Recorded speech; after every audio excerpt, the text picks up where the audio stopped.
Hello बच्चों, तो कैसे हो आप लोग। आज हम लेके आए हैं टॉपर सीरीज का पहला वीडियो जिसमें हम लोग डिस्कस करने वाले हैं केमिकल रिएक्शन एंड इक्वेशन। ये चैप्टर बहुत ही मजेदार तरीके से हम लोग समझने वाले हैं। यहाँ पे हम लोग एनसीईआरटी के टॉपिक्स भी लेंगे, अदर जो इंपॉर्टेंट टॉपिक है उनको भी इंक्लूड करेंगे और बहुत ही कम टाइम में, मतलब एक घंटे, लगभग एक घंटे के टाइम में हम लोग सब जो इसको फिनिश करने वाले हैं, है ना। तो अभी हो रहे हैं 1:12 हो रहे हैं ना रात में, और हम लोग डिस्कस कर रहे हैं, तो इसे हम लोग प्रोबेबली 2 बजे तक इसको खत्म कर देंगे, है ना। और आपको 1 घंटे की वीडियो आराम से मिल जाएगी। और ये चैप्टर बहुत ही इंपॉर्टेंट है आपके एग्जाम के पर्सपेक्टिव से, ठीक है। तो बहुत अच्छे से हम लोग समझने वाले हैं। आई होप कि आपको ये बहुत अच्छा लगेगा और आपको एक ही बार में याद भी हो जाएगा, क्योंकि याद होना जरूरी है। आपके एग्जाम बिल्कुल सर पे है और आपको याद होना जरूरी है। चलिए स्टार्ट करते हैं, बिना टाइम को वेस्ट किए हुए हम लोग स्टार्ट करेंगे, है ना। तो यहाँ पे हम लोग सबसे पहले थोड़ा सा देख लेते हैं मेरे बारे में। अगर आप देखना चाहते हैं तो यहाँ पे देख सकते हैं, है ना। हम लोग स्टार्ट करते हैं एनसीईआरटी के ही लाइन से, है ना। एनसीईआरटी क्या कहती है, अगर हम लोग बात करें केमिकल रिएक्शन इक्वेशन की बात कर रहे हैं हम लोग यहाँ पे चैप्टर में, तो हम लोग बात कर रहे हैं एनसीईआरटी के अकॉर्डिंग। कि एनसीईआरटी क्या कहती है, लिखा हुआ है यहाँ पे, milk is left at room temperature during summers. अगर हम बात करें गर्मियों के टाइम पे, जब दूध को ऐसे ही रख देते हैं ना, कभी भूल जाते हैं रख के, मान लो रात में गर्म ऐसे ही रख दिया हमने और सुबह गर्मी की वजह से क्या हो जाता है, दूध फट जाता है। यानी वहां पे कह सकते हो कि वहां पे लैक्टिक एसिड बन जाता है, जिसकी वजह से कर्ड का फॉर्मेशन हो जाता है ना, थोड़ा थोड़ा खट्टा सा हो जाता है दूध हमारा, है ना। तो वहां पे किस तरह का चेंज है ना, उसकी अगर हम बात करें तो वो केमिकल चेंज है एक तरह का। कैसा है, केमिकल चेंज, ठीक है बच्चा। यहाँ पे क्या है, केमिकल चेंज। ये सारे केमिकल चेंज है ना जो भी यहाँ पे डिस्कस किए गए हैं। अगर हम बात करें, यहाँ पे लिखा हुआ है कि एनसीईआरटी के अकॉर्डिंग कि एन आयरन तवा, पैन या नेल अगर हम लेफ्ट कर दे, एक्सपोज कर दे, है ना, किसी भी हमिड जो एटमॉस्फेयर में जहाँ पे मॉइस्चर हो थोड़ा सा, जहाँ पे ऑक्सीजन अवेलेबल हो, तो कुछ इस तरह से रस्ट आ जाती है। आप देखोगे, है ना। यहाँ पे क्या है, एक पैन है जो बिल्कुल रस्ट फॉर्म में है, यहाँ पे रस्ट हो गया इसके ऊपर और उसमें ब्राउन ब्राउन सा सर्फेस इसका हो गया है। कभी कभी तो ऐसा होता है कि पूरा सर्फेस ही छेद हो जाता है, उसमें ना होल हो जाते हैं। तो ऐसे सीन आपको देखने को मिलेंगे। अगर हम बात करें ग्रेप्स की, है ना, कि ग्रेप्स अगर हम लोग रख देते हैं ऐसे ही, या फिर उसको उसके जूस को निकाल के हम लोग रख देते हैं, तो फर्मेंटेशन हो जाता है, उसमें फर्मक्ड हो जाता है, उसमें अलग सी स्मेल आने लगती है, अल्कोहलिक या फिर एसिडिक स्मेल आने लगती है ना। सिमिलरली यहाँ पे अगर हम खाना अगर बना रहे हैं घर में, मम्मी लोग छोले बना रही है, पूड़ी बना रही है, कुछ बना रहे हैं ना, फिर हम लोग अगर खाते हैं तो तब भी, और जब बन रहा होता है, कुक हो रहा होता है, तब भी, दोनों जगह पे केमिकल रिएक्शन इन्वॉल्व होती है ना। तो वही है यहाँ पे, अगर हमारा फूड डाइजेस्ट होता है, हम लोग खाते हैं, हमारा खाना बढ़िया सा प्लेट है ना लगी होती है और हम उसको खा लेते हैं, मस्त मजा आ जाता है। तो वहां पे भी क्या है, केमिकल डाइजेशन, मतलब केमिकल रिएक्शन हो रही है अंदर, है ना, तभी तो डाइजेशन हो रहा है। कि बड़ा जो मॉलिक्यूल है वो छोटे छोटे सिंपलर मॉलिक्यूल में ब्रेक हो रहा है ना। तो वहां पे भी क्या है, एक तरह का केमिकल रिएक्शन है। सिमिलरली अगर हम बात करते हैं इस ग्लूकोज, अच्छा कोई भी फूड हो अगर हम बात करें, तो फूड जनरली क्या होते हैं, कार्बोहाइड्रेट वगैरह के बने होते हैं।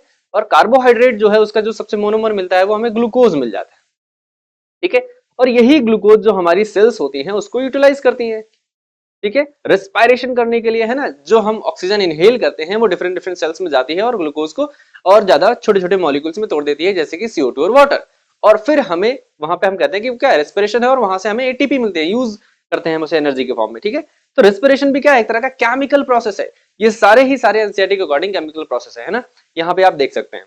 तो ऐसे ही अब केमिकल प्रोसेस की अगर हम बात कर रहे थे, तो यहाँ पे ग्लूकोज वाली बात हमने की ही कि यहाँ पे ऑक्सीजन का यूज करके क्या हो रहा है, कार्बन डाइऑक्साइड और वाटर बना रहा है, ठीक है। ये एनसीईआरटी कहती है। अब थोड़ा एक आइडिया लग गया होगा। अब मैं आपसे एक क्वेश्चन पूछता हूं, अगर ये मेरा पेन है और इसको मैं यहां से ऐसे कट कर दूं, कट हो जाए, अलग हो जाए, नहीं काट नहीं रहा हूं, काट दूंगा तो लिखूंगा कैसे। अगर इसको अलग कर दे तो क्या होगा, क्या ये केमिकल प्रोसेस है या फिजिकल प्रोसेस है, आप बताइए। नहीं ना, आप नहीं बता पा रहे ना, मुझे पता है आपको नहीं पता है अच्छा पता ही होगा। तो यहाँ पे अगर इसको कट कर दे तो ये फिजिकल प्रोसेस हो जाएगा ना, क्योंकि अगर शेप साइज वगैरह चेंज होता है जनरली, तो उसे हम क्या कहते हैं, एक फिजिकल चेंज कहते हैं, ना कि केमिकल चेंज। केमिकल चेंज में एक नया प्रोडक्ट बनता है, न्यू प्रोडक्ट बनने वाला होता है ना। तो सिमिलरली यहाँ पे हम अगली लाइन में, अगली स्लाइड पे देखेंगे कि केमिकल रिएक्शन क्या होती है या फिर केमिकल चेंज होता क्या है एक्चुअली में, ठीक है ना। अगर हम बात करें केमिकल चेंज की, तो देखो यहाँ पे क्या है, एक ऐसा प्रोसेस जिसमें कुछ सब्सटेंस मिलके, है ना, एक दो या एक से ज्यादा भी सब्सटेंस मिल सकते हैं, है ना, मतलब दो से ज्यादा भी सब्सटेंस मिल सकते हैं। अभी फिलहाल हम लोग दो लेके चल रहे हैं, ठीक है। क्या बनाते हैं, मिलके बनाते हैं, एक नया सब्सटेंस बनाते हैं, ठीक है। जिसकी वजह से क्या होता है, जो नया सब्सटेंस बना है ना, वो उसकी प्रॉपर्टी भी बिल्कुल अलग होती है, एक नई प्रॉपर्टी होती है, डिफरेंट प्रॉपर्टी होती है उसकी, है ना। फॉर एग्जाम्पल की अगर हमने बात करी, जैसे अगर हम लोग यहाँ पे ये देखेंगे तो मैग्नीशियम क्या है, मैग्नीशियम है Mg, है ना, आपने बहुत बार लिखा होगा इसको, है ना।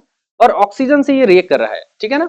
तो क्या हो रहा है, अब ये इंडिविजुअली ऑक्सीजन है, गैस के फॉर्म में है, ये मैग्नीशियम है, सॉलिड के फॉर्म में होगा, है ना। एंड अगर हम बात करें, ये रिएक्ट करते हैं आपस में, तो क्या बना रहा है, मैग्नीशियम ऑक्साइड बना रहा है, ठीक है। और ये भी सॉलिड के फॉर्म में है, ठीक है। अच्छा, यहाँ पे जब हम इसे बर्न करेंगे या फिर जलाएंगे या हीट करेंगे, तो जनरली ये रिएक्शन करता है ठीक है। और हो क्या रहा है यहाँ पे अगर आप ध्यान देंगे तो ये एक नया न्यू कंपाउंड बन रहा है, क्योंकि मैग्नीशियम जो है इसकी प्रॉपर्टी मैच नहीं करेंगी मैग्नीशियम ऑक्साइड से, या फिर ऑक्सीजन की प्रॉपर्टी मैच नहीं करेंगी आपके मैग्नीशियम ऑक्साइड से, है ना। तो कंप्लीट डिफरेंट प्रोडक्ट बनता है, नया प्रोडक्ट बनता है, ठीक है ना। अब ये ऐसा होता कैसे है, यहाँ पे भी बात की गई है कि जो हमारे कह सकते हो जो एटम्स है, जैसे मैग्नीशियम का एटम है या ऑक्सीजन का एटम है ना, ये नए बॉन्ड बनाते हैं किसके साथ, जो हमारा रिएक्टेंट होता है वो मिलके आपस में नए बॉन्ड बनाते हैं। जैसे आप क्या हुआ, आप एक स्कूल में पढ़ते थे, है ना, और वहां से आप निकल गए, आप दूसरे स्कूल में आपने एडमिशन ले लिया, तो पहले के जो दोस्त थे उनसे आपने थोड़ा बहुत दूरी बना ली, और जो वहां पे गए वहां पे आपने नए दोस्त बना लिए, नए कनेक्शन बना लिए कि नहीं बना लिए, तो वहां पे क्या हुआ, नए बॉन्ड बना लिए। सिमिलरली यहाँ पे भी न्यू बॉन्ड्स बनते हैं और पुराने जो बॉन्ड होते हैं वो एक तरह से ब्रेक हो जाते हैं, ठीक है ना। तो ये है एक तरह का केमिकल रिएक्शन, ठीक है। वन शॉट है तो थोड़ा तेजी से चलेंगे हम लोग। अब केमिकल रिएक्शन अगर हो रही है तो व्हाट आर द प्रॉपर्टीज, कैसे हम बता सकते हैं कि केमिकल रिएक्शन है ना, क्या हम जानते हैं केमिकल रिएक्शन के बारे में। तो एनसीईआरटी में ही कुछ पॉइंट्स लिखे हैं जिसको हम लोग यहाँ डिस्कस करने वाले हैं कि केमिकल रिएक्शन अगर होती है तो क्या क्या चेंजेस आते हैं। चलिए स्टार्ट करते हैं, केमिकल रिएक्शन अगर होती है तो क्या क्या चेंजेस आते हैं, देखते हैं हम लोग, है ना। केमिकल रिएक्शन अगर हो रही है तो क्या क्या चेंजेस आएंगे, ठीक है। देखिए सबसे पहले अगर हम बात करें, ये हमने एक टेस्ट ट्यूब वाला डायग्राम लगा रखा है, इसको अगर हम देखें तो यहाँ पे हमें देखने को मिल रहा है क्या है, लेड नाइट्रेट है PbNO3 का होल ट्वाइस प्लस, अच्छा ये एक्वस है, ये भी याद रखेंगे। एक्वस का मतलब आप जानते हो ना, सॉल्यूशन के फॉर्म में होगा ये बेटा, है ना। और हमारे पास पोटेशियम आयोडाइड है, क्या है, पोटेशियम आयोडाइड है, ये भी क्या है, एक्वस के फॉर्म में है। दोनों ही आपस में रिएक्ट कर रहे हैं। अच्छा इनिशियली दोनों आप देखोगे तो ये कलरलेस मिलेगा आपको, है ना। अगर मैं यहाँ पे कलर की बात करूं तो यहाँ पे कैसा है, ये कलरलेस है, दोनों के दोनों ही, ठीक है, ये याद रखेंगे आप, है ना। तो दोनों के दोनों ही कलरलेस हैं। अब जब ये रिएक्ट करते हैं तो बनता है लेड आयोडाइड PbI2 प्लस हमारा बनेगा KNO3, तो यहां पे लिख देते हैं KNO3, ठीक है। ये हमारा कंपाउंड जो है वो बनता है, ठीक है। अगर हम बात करें इनकी फिजिकल स्टेट और कलर की, जैसे मैंने बताया कि ये इनिशियली कलर कैसे होते हैं, इनिशियली कलर जो होता है ये मतलब कलरलेस होते हैं, है ना, जनरली ये कलरलेस होते हैं। लेकिन जब PbI2 बन गया भैया, तो PbI2 का कलर कैसा होता है, येलो कलर में बनता है ये, ठीक है। अभी येलो की बात कर रहे हैं, कलर की बात कर रहे हैं, क्योंकि दोनों के ही एग्जांपल्स आपको मिल जाएंगे यहाँ पे। कलर की बात कर रहे हैं और ये बनता है एक सॉलिड के फॉर्म में, है ना, सॉलिड के फॉर्म में या PPT के फॉर्म में, हम कहते हैं प्रेसिपिटेट बन गया, PPT के फॉर्म में बनता है। कौन बनेगा, जो हमारा PbI2 है वो, उसकी बात हम कर रहे हैं। तो यहाँ पे देखो दोनों चेंजेस हमें नजर आ रहे हैं। एक तो कलर चेंज हो गया, कलर चेंज कैसे हुआ, कलरलेस से बना एक कलर्ड कंपाउंड येलो वाला, ठीक है ना। और दूसरा हमें देखने को मिला यहाँ पे PPT बनने का प्रोसेस यहाँ पे देखने को मिला, यानी PPT यानी सॉलिड फॉर्म में कंपाउंड बना। तो दोनों ही चेंजेस यहाँ पे हमें देखने को मिले, क्या, एक तो स्टेट चेंज हो रही है ना, यहाँ पे एक्वस से आप बात करें किस में जा रहा है, सॉलिड में जा रहा है, और कलरलेस से येलो मतलब कलर में जा रहा है। तो दोनों ही चेंजेस देखने को मिल रहे हैं यहाँ पे, है ना। तो केमिकल रिएक्शन में ये दो प्रॉपर्टी आपको देखने को मिलेगी जनरली, ठीक है ना। अगले स्लाइड की तरफ चलते हैं हम लोग, वन शॉट का ध्यान रखते हुए, है ना, क्योंकि जल्दी जल्दी हमें सब कवर करना है। हम बात करते हैं गैस के इवोल्यूशन की बात करते हैं। एनसीईआरटी का ही डायग्राम है, एनसीईआरटी में ही दिया हुआ है इसकी रिएक्शन, है ना, कि अगर हम बात करते हैं कि हमारे पास यहाँ पे डाइल्यूट सल्फ्यूरिक एसिड है, कैसा है भाई, दिल वाला सल्फ्यूरिक एसिड है, ठीक है। दिल वाले सल्फ्यूरिक एसिड में अगर हम जिंक के ग्रेन्यूल डालते हैं यानी सॉलिड डालेंगे, और ये हमारा कैसा है, एक्वस है, ठीक है बेटा। तो थोड़ा सा इसका पिन पॉइंटर हम लोग छोटा कर लेते हैं ताकि ये थोड़ा सा अलग दिख रहा है।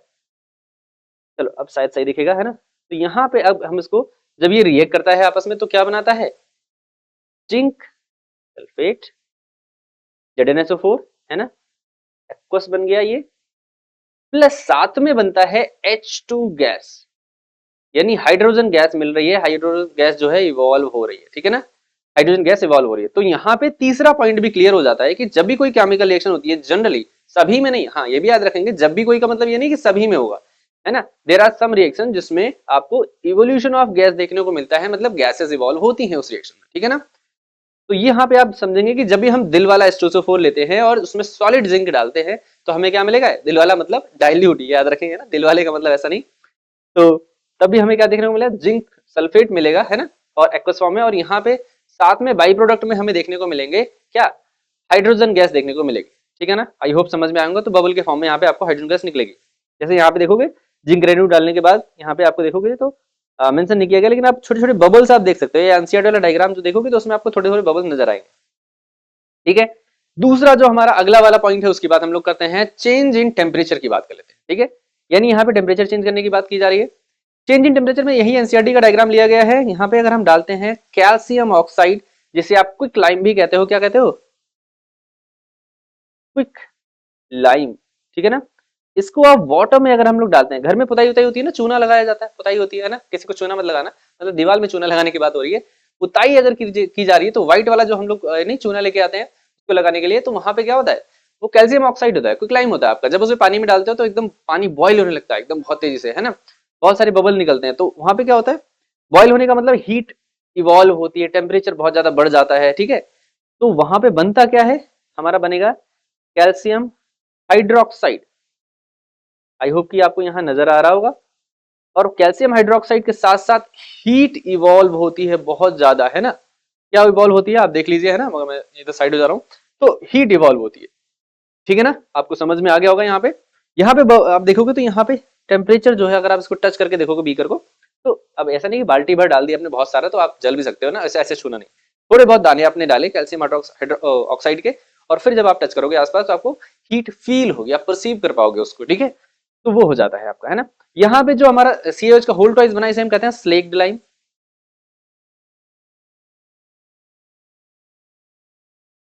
ठीक है। तो ये हमारा स्लेक्ड लाइम है, क्लियर है आपका। चलिए, तो ये हमारे दोनों पॉइंट हो गए यहाँ पे। अब हम अगले वाले स्लाइड पे चलते हैं और फॉर्मेशन ऑफ प्रेसिपिटेट की बात करते हैं। देखो प्रेसिपिटेट तो पहले भी बन चुका था, वहां पे हमने बात करी थी, सॉलिड स्टेट बन गया था ना, वहां पे स्टेट के बेसिस पे हमने बताया था। यहाँ पे एक नया एग्जाम्पल आ गया है ना, ये एग्जाम्पल हम लोग डबल डिस्प्लेसमेंट में भी देखने वाले हैं, ठीक है। तो जैसे ही हम क्या करते हैं, कैल्शियम क्लोराइड हमने लिया है ना, और कैल्शियम क्लोराइड के साथ अगर हम सोडियम कार्बोनेट, ये क्या है आपका, आप देखोगे तो कैल्शियम क्लोराइड, और ये क्या है बेटा आपका, सोडियम कार्बोनेट, ठीक है ना। ये दोनों आपस में रिएक्ट कर रहे हैं ना, दोनों एक्वस सिचुएशन में है, यानी डिसॉल्व फॉर्म में है, दोनों के सोल्यूशन आपस में मिक्स किए जाते हैं। तो क्या होता है, यहाँ पे सॉलिड फॉर्म में बनता है कैल्शियम कार्बोनेट, ठीक है ना। और यहाँ पे हमें हमारा नमक मिल जाता है सदाबहार, है ना, NaCl, यानी Na नहीं लिखना है हम लोग को, है ना, यहाँ लिख देते हैं सोडियम क्लोराइड, ठीक है। तो यहाँ पे अगर हम देखें तो ये क्या बना है, सॉलिड के फॉर्म में बना हुआ। भाई कौन बना है सॉलिड में, कैल्शियम कार्बोनेट जो है वो सॉलिड बना हुआ है। तो ये भी एक तरह का क्या है, प्रेसिपिटेशन रिएक्शन है, या फिर आप चेंज इन स्टेट की रिएक्शन बोल सकते हो ना। दोनों ही यहाँ पे प्रॉपर्टीज आपको नजर आ रही है, प्रेसिपिटेशन रिएक्शन, ठीक है ना, फॉर्मेशन ऑफ प्रेसिपिटेट। अभी हम एक बार और प्रेसिपिटेशन को डिस्कस करेंगे दूसरी रिएक्शन के साथ, है ना। मैंने सोचा एक्स्ट्रा बता दूं थोड़ा आपको एग्जांपल, क्योंकि जितनी रिएक्शन थी एनसीईआरटी में सभी को किसी ना किसी तरीके से मुझे आपके सामने लाना था, है ना, क्योंकि रिएक्शंस बहुत इंपॉर्टेंट है एनसीईआरटी की, है ना। इस स्लाइड में हम लोग क्या देखने वाले हैं कि वर्ड इक्वेशन, यानी इक्वेशन जो होती है वो होती क्या है एक्चुअल में ना, केमिकल इक्वेशन क्या होती है। तो एक्चुअल में हम किसी भी रिएक्शन को, किसी भी केमिकल चेंज को, हम उसे रिप्रेजेंट करने के तरीका एक ढूंढ लिया है हम लोगों ने ना, एक जबरदस्त तरीका ढूंढ लिया है। क्या ढूंढ लिया, चलो एक बार देखते हैं हम लोग। जैसे हमने अगर बात करी कि जैसे सोडियम है, सोडियम प्लस क्लोरीन, और ये रिएक्ट करके बनाते हैं सोडियम क्लोराइड, ठीक है। ये मिलके आपस में क्या बना रहे हैं, सोडियम क्लोराइड बना रहे हैं। तो अब हमने एक तरीका ढूंढा वर्ड के फॉर्म में लिखने का तरीका, जो आप देख रहे हो रिप्रेजेंट करने का तरीका, जिसमें हम सोडियम को बता रहे हैं कि वो क्लोरीन से रिएक्ट कर रहा है और बना रहा है सोडियम क्लोराइड। लेकिन क्या इसमें हम बहुत सारी इंफॉर्मेशन ऐड कर पा रहे हैं क्या, या फिर क्या हम इसे शॉर्ट फॉर्म में लिख सकते हैं क्या, है ना। अभी तो इसको बहुत बड़ा बड़ा लिख रहा है, मान लो अगर इसमें 4-5 कंपाउंड आ गए, मतलब 4-5 एलिमेंट आ गए, 4-5 कंपाउंड बने, तो क्या हुआ, बहुत बड़ी रिएक्शन लिखनी पड़ेगी हमें। तो उससे बचने के लिए मोर एफिशिएंट तरीका क्या हो गया हमारे पास, सिंबल्स में रिप्रेजेंट करने का। सिंबल्स में कैसे, मतलब हमने क्या कहा, जो सोडियम है वो रिएक्ट कर रहा है किसके साथ, क्लोरीन के साथ, और बना रहा है, आप देखोगे NaCl। देखो कितनी छोटी सी रिएक्शन में, है ना, कितनी छोटी सी लाइन में मैंने इसको कंप्लीट कर दिया। जैसे अभी हम लोगों ने बोला था मैग्नीशियम वाला, Mg वाला, Mg रिएक्ट कर रहा है ऑक्सीजन से, और यहाँ पे, हाँ यहाँ पे हम लोग रिएक्शन को बैलेंस करते हुए चलते हैं, नहीं तो आप कहोगे सर बैलेंस नहीं कर रहे रिएक्शन, है ना। तो यहाँ पे MgO बन रहा है, और यहाँ पे आप देखोगे तो 2Mg, ठीक है ना। तो यहाँ पे हमें क्या मिला, मैग्नीशियम ऑक्साइड मिल रहा है, ठीक है। अब मैग्नीशियम ऑक्साइड जब मिल रहा है तो आप देखोगे यहाँ पे कि मैंने इसमें सिंबल्स में लिखा है। क्या अगर हम इसे वर्ड्स में लिखते तो थोड़ा बड़ा नहीं हो जाता, थोड़ा ज्यादा टाइम नहीं लगता हमें लिखने में, है ना, ज्यादा जगह घेरनी पड़ती है ना, और ज्यादा इन्फॉर्मेशन हम कहाँ लिखते हैं, जैसे मैंने काउंटर नंबर लिखे हैं इनके, ये काउंटर नंबर हम नाम के आगे लगाते ऑड लगता है ना, लिख भी नहीं पाते, उतना बड़ा बड़ा नाम होता है तो मिक्स हो जाता है सब, इसलिए हम क्या करते हैं सिंबॉलिक इक्वेशन को ज्यादा प्रेफर करते हैं। ठीक है, तो यहाँ पे वही डिफिनेशन लिखी हुई है, अगर आप देखोगे कि जो केमिकल इक्वेशन होती हैं ये सिंबल के फॉर्म में रिप्रेजेंट होती हैं, सिंबॉलिक इक्वेशन के फॉर्म में रिप्रेजेंट होती है ना, जिसमें रिएक्टेंट और प्रोडक्ट के सिंबल लिखे जाते हैं, एक्सप्रेस किए जाते हैं, ठीक है, उनके फॉर्मूले के फॉर्म में, उनके केमिकल फॉर्मूले के फॉर्म में। ठीक है, आई होप कि आपको ये समझ में आ रहा होगा। ठीक है ना, चलिए बात करते हैं अगले वाले स्लाइड में, हम लोग बात करते हैं कि रूल्स क्या होते हैं केमिकल इक्वेशन को लिखने के। रूल्स बहुत सिंपल से हैं, आप बहुत बार लिख चुके होंगे ना, कि हम बात करेंगे अगर कि जैसे हमारे पास यहाँ पे एक हमने ले रखा है कि अगर हम देखें किसी भी रिएक्शन में ए से बी कुछ बन रहा है, जैसे इस वाली रिएक्शन में आप देखोगे तो ए से बी कुछ बन रहा है ना, तो यहाँ पे क्या है, ए जो है हमारा, ए और बी ये वाले जो एलिमेंट्स होंगे, है ना, या जो भी सब्सटेंस इसमें होंगे, यूज हो रहे होंगे, उन्हें हम कह देंगे रिएक्टेंट।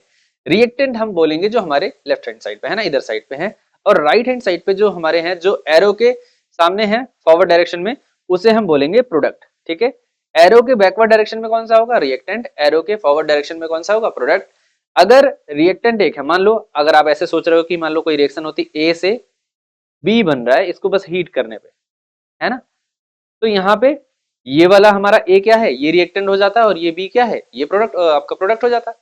ठीक है, मान लो अगर यहीं पे ए और बी होते हैं यहाँ पे, है ना, यहाँ ऊपर हम लोग देख लेते हैं, ए और बी दो रिएक्टेंट होते तो इनको हम प्लस के फॉर्म में लिखते हैं, और फिर हम एरो लगा के डी बना देते, ठीक है, या कुछ भी बना देते, है ना। तो बात ये है कि आपको ये समझना है कि अगर एक से ज्यादा रिएक्टेंट है तो उनके बीच में प्लस लगाएंगे, रिएक्टेंट और प्रोडक्ट के बीच में हम एरो लगाएंगे, और प्रोडक्ट अगर एक से ज्यादा है तो उनके बीच में भी हम क्या लगाएंगे, जैसे अगली रिएक्शन अगर हम लिखें कि ए प्लस बी मिल के बना रहे हैं, यहाँ पे जो वही लिखा था वही लिख रहे हैं, सी प्लस डी, तो यहाँ पे प्रोडक्ट के बीच में भी हम प्लस लगा रहे हैं, और रिएक्टेंट के बीच में भी हम प्लस लगा रहे हैं, और बीच में एरो लगा रहे हैं। ठीक है, तो ये कुछ बेसिक से रूल हैं जो आपको समझ रहे हैं, है ना। वही यहाँ पे लिखा हुआ है कि अगर हम रिएक्शन को लिखें सिंबल के फॉर्म में, उनके मॉलिक्यूलर फॉर्म में, तो लेफ्ट हैंड साइड पे हम इक्वेशन को किसके लिखते हैं, रिएक्टेंट को लिखते हैं। ठीक है, किसे लिखेंगे, जो रिएक्टेंट क्या होते हैं, दो substances which are going to participate in the reaction, जो पार्टिसिपेट कर रहे हैं, है ना, उन्हें हम रिएक्टेंट बोल रहे हैं। ठीक है, अब अगर एक से ज्यादा रिएक्टेंट है तो उनके बीच में हम प्लस साइन लगाते हैं। ठीक है, प्रोडक्ट को हम हमेशा कहाँ लिखते हैं, राइट हैंड साइड में लिखते हैं, राइट हैंड साइड में लिखेंगे, और अगर एक से ज्यादा हमारे पास प्रोडक्ट है तो उसे हम प्लस के फॉर्म में लिखेंगे। ठीक है, आई होप कि आपको समझ में आ गया होगा। तो ये बेसिक सा है, और उनके बीच में हम क्या लगाएंगे, एरो लगाएंगे। एक रिफ्रेश है, आप मतलब इसको याद कर लीजिएगा, आपको वैसे पता ही होगा। ठीक है, अगर हम बात करें राइटिंग, मतलब किसी भी केमिकल इक्वेशन को कैसे लिखते हैं, तो केमिकल इक्वेशन को कैसे लिखते हैं, तो अभी हमने बात करी थी कि केमिकल इक्वेशन होती क्या वहीं पे, कि हम सिंबल्स का यूज करके और उनके फॉर्मूले को यूज करके हम क्या करते हैं, केमिकल रिएक्शन को लिखते हैं। ठीक है ना, हम लेफ्ट साइड में रिएक्टेंट प्रोडक्ट को और राइट साइड में लिखते हैं। ठीक है, एग्जांपल के लिए मैग्नीशियम वाला वही वाला सेम है कि मैग्नीशियम हम लिखते हैं, फिर हम लिखेंगे ऑक्सीजन, क्योंकि दोनों ही रिएक्टेंट है, प्लस लगाएंगे बीच में, और फिर हम लिख रहे हैं यहाँ पे मैग्नीशियम ऑक्साइड। ठीक है, ये हमारा वर्ड इक्वेशन है। ये कैसा इक्वेशन है, अगर आपसे पूछें तो ये क्या है, वर्ड इक्वेशन। ठीक है ना बच्चा, और ये वाला क्या है हमारा, सिंबॉलिक, तो लिखा ही है ना, सिंबॉलिक इक्वेशन है। तो ये दो तरह के हमारे इक्वेशन है, और ये कुछ बेसिक से रूल हैं जो आप समझिए कि आपके केमिकल इक्वेशन को लिखने में काम में आने वाले हैं। ठीक है, अगला कुछ एग्जांपल है यहाँ पे, आप केमिकल इक्वेशन के आप लिख के दिखाइए, फटाफट लिखते हैं, चलिए पॉज करके और लिखिए, है ना, फटाफट लिखिए, मैं आपको लिख के दिखाता हूँ। तो यहाँ पे मैग्नीशियम था, हम लोग इसके आगे लिख देते हैं जहां पे जगह मिल रही है हमें, तो यहाँ पे Mg प्लस ऑक्सीजन लिखेंगे, और हम एरो लगा देंगे, एरो क्योंकि हम लगाते हैं फॉरवर्ड डायरेक्शन में, ताकि हम बता सके कि चेंज कहाँ हो रहा है, फ्रॉम मतलब मैग्नीशियम ऑक्सीजन चेंज हो रहे हैं किसमें, MgO में, मैग्नीशियम ऑक्साइड। ठीक है, ऐसे लिखेंगे आप लोग, है ना। बैलेंस कर लेते हैं इसको, तो बैलेंस करेंगे 2 यहाँ पे लगा देंगे, और यहाँ पे 2 लगा देंगे, तो ये बैलेंस हो गई। सिमिलरली हम यहाँ बात करते हैं जिंक और HCl की, तो जिंक हमने ले लिया है Zn प्लस HCl ले लिया है, आपको दिख रहा होगा, है ना, HCl ये चेंज हो रहे हैं किसमें, जिंक क्लोराइड में, यानी ZnCl2। ठीक है, प्लस अब बात करेंगे तो H2 गैस निकल रही है, क्या रिलीज हो रही है बेटा, H2 गैस जो है वो रिलीज हो रही है यहाँ पे, है ना। तीसरी रिएक्शन, थर्ड वन रिएक्शन जल्दी से फटाफट कंप्लीट कर लेते हैं हम लोग। तो यहाँ पे क्या है तीसरी रिएक्शन हमारी, अगर हम लोग देखें थर्ड रिएक्शन यहाँ पे देख लेते हैं, वरना आप कहोगे सर वहां पे तो दिखाई नहीं दे रहा है ना। थर्ड रिएक्शन है हमारी, आयरन है प्लस क्या है, कॉपर सल्फेट है, CuSO4। ठीक है, ये चेंज हो रहा है किसमें, आयरन सल्फेट में। अच्छा, मैं ऐसे क्यों लिख रहा हूँ, मुझे तो फॉर्मूला लिखना है, आयरन सल्फेट, फिर से करते हैं ना, आयरन सल्फेट यानी FeSO4 प्लस Cu, ठीक है। फोर्थ रिएक्शन की बात करते हैं। फोर्थ रिएक्शन हमारी है ये वाली, जिसमें हम बात कर रहे हैं सोडियम, क्या हो रहा है, सोडियम Na हाइड्रोक्साइड है ना, NaOH है, प्लस हमारे पास है HCl, न्यूट्रलाइजेशन रिएक्शन हो रही है, HCl है, और यहाँ पे बन रहा है NaCl प्लस वाटर, ठीक है। सॉल्ट एंड वाटर बनते हैं न्यूट्रलाइजेशन रिएक्शन में, आपको पहले से पता होगा, ठीक है। आप तो एकदम टॉपर हो गए ना, तभी तो ये टॉपर सीरीज आपके लिए, बिल्कुल ठीक है। फिर हम बात करते हैं अगले वाली रिएक्शन के लिए, फिफ्थ रिएक्शन के लिए, जिसमें बोला जा रहा है कैल्शियम कार्बोनेट है, कैल्शियम, अरे कैल्शियम कार्बोनेट है ना, दिमाग काम नहीं कर रहा है ऐसा लग रहा है। कैल्शियम CaCO3 है, ठीक है। इसके बाद हमारे पास है HCl, और बन रहा है यहाँ पे CaCl2 plus H2O plus CO2 gas, ठीक है। ये कुछ रिएक्शंस हैं जो जिन्हें आप लिख सकते हो। देखो उनको भी मैंने ऐसे ही रूल से अप्लाई करके लिखा है ना। बैलेंस करने की बात आती है तो बैलेंस कर देते हैं, नहीं तो आप कहोगे सर ने तो बैलेंस ही नहीं किया है ना। बैलेंस कर देते हैं तो यहाँ पे ZnCl2 है, यहाँ पे 2 Cl थे तो यहाँ पे 2 Cl कर दिए, और यहाँ पे H2 गैस है, बाकी सब बैलेंस हो गया है। आप देखोगे तो यहाँ पे Fe और CuSO4 बैलेंस है, सब कुछ बैलेंस है यहाँ पे, ठीक है। अगर यहाँ पे हम बात करेंगे तो NaCl और H2O, यहाँ पे भी सब कुछ बैलेंस है, आप देखोगे तो। और इस वाली रिएक्शन में आप देखोगे तो H2 है ना, यहाँ पे H2O बन रहा है। अगर हम बात करेंगे तो यहाँ पे हम C2 लगा देंगे बेसिकली, तो हमें मिल जाएगा कि Ca एक है, एक हो गया, CO3 है ना, CO3 आप देखोगे यहाँ पे मिल गया आपको, ठीक है। तो सब कुछ यहाँ पे बैलेंस हो गया, ठीक है।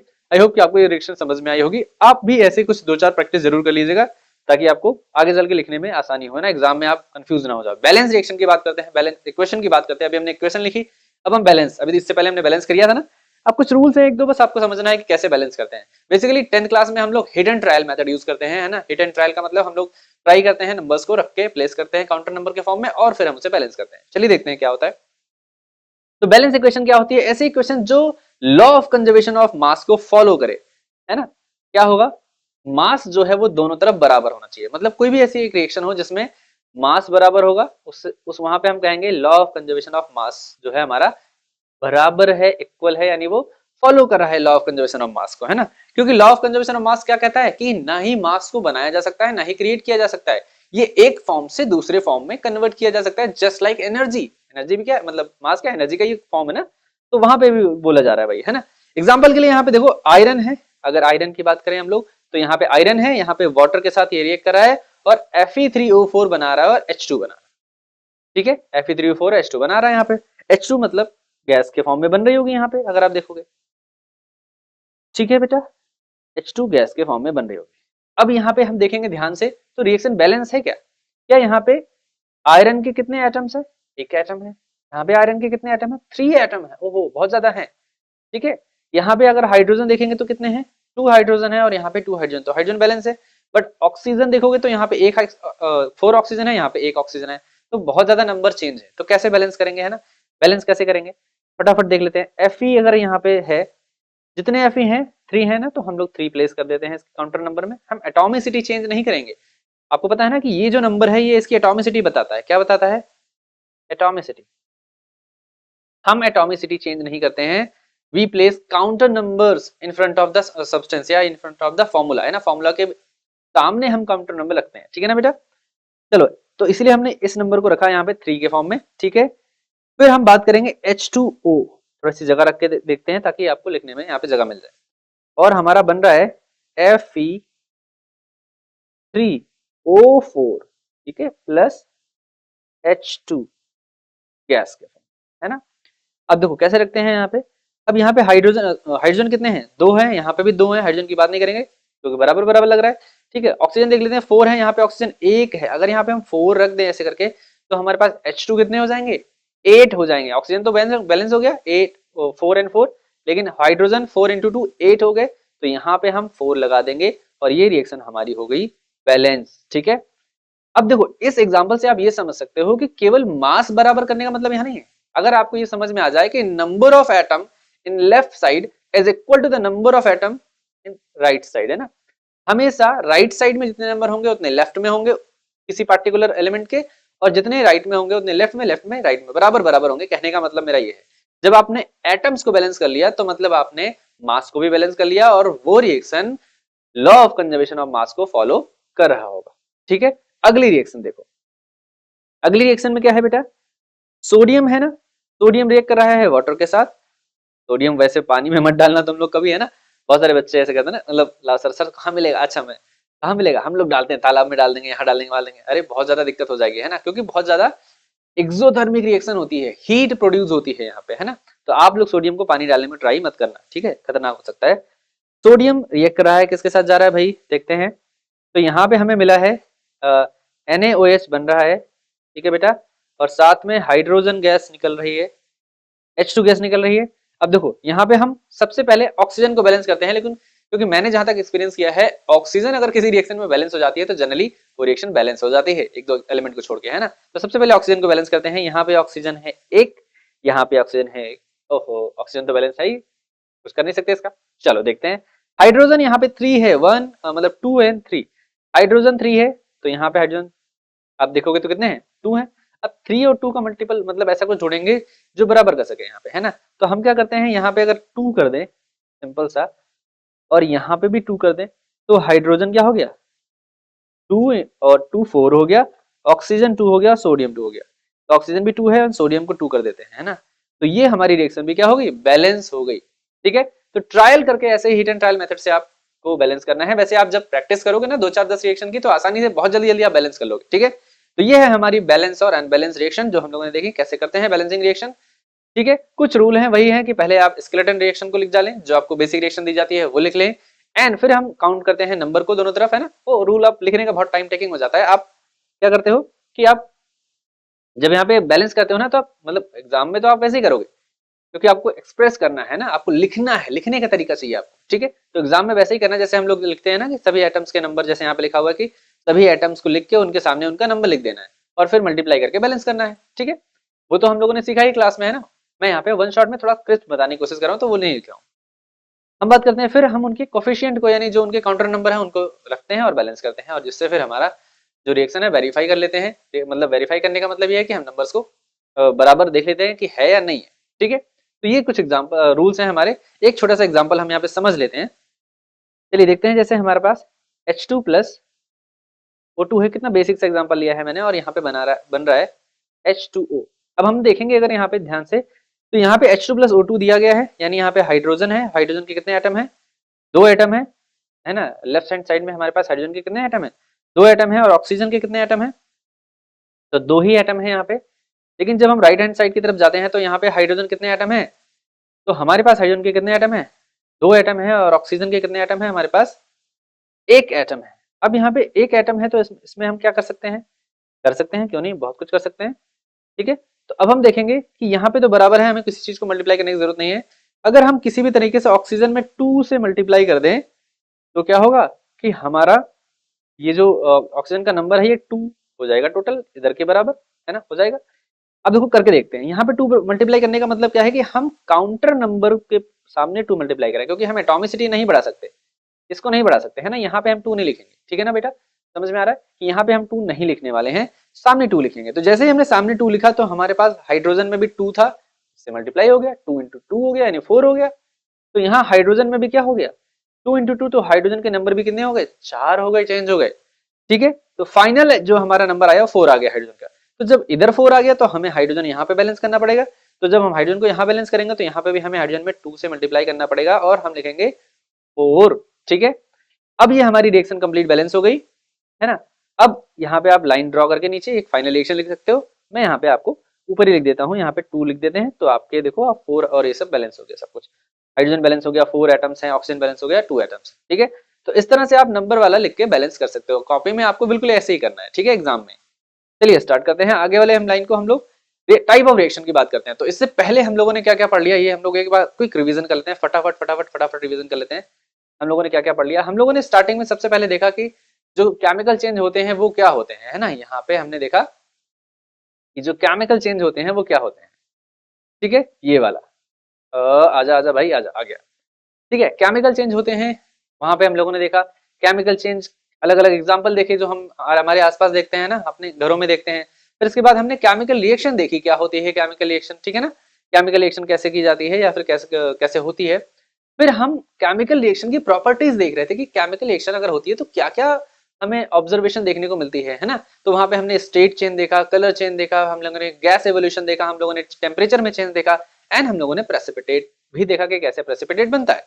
ठीक है, तो ये सारी चीजें देखने के बाद फिर हम लोगों ने केमिकल इक्वेशन क्या होती है इसके बारे में बात करी कि जो रिप्रेजेंटेशन होता है किसी भी केमिकल रिएक्शन का उसे ही हम केमिकल इक्वेशन कहते हैं।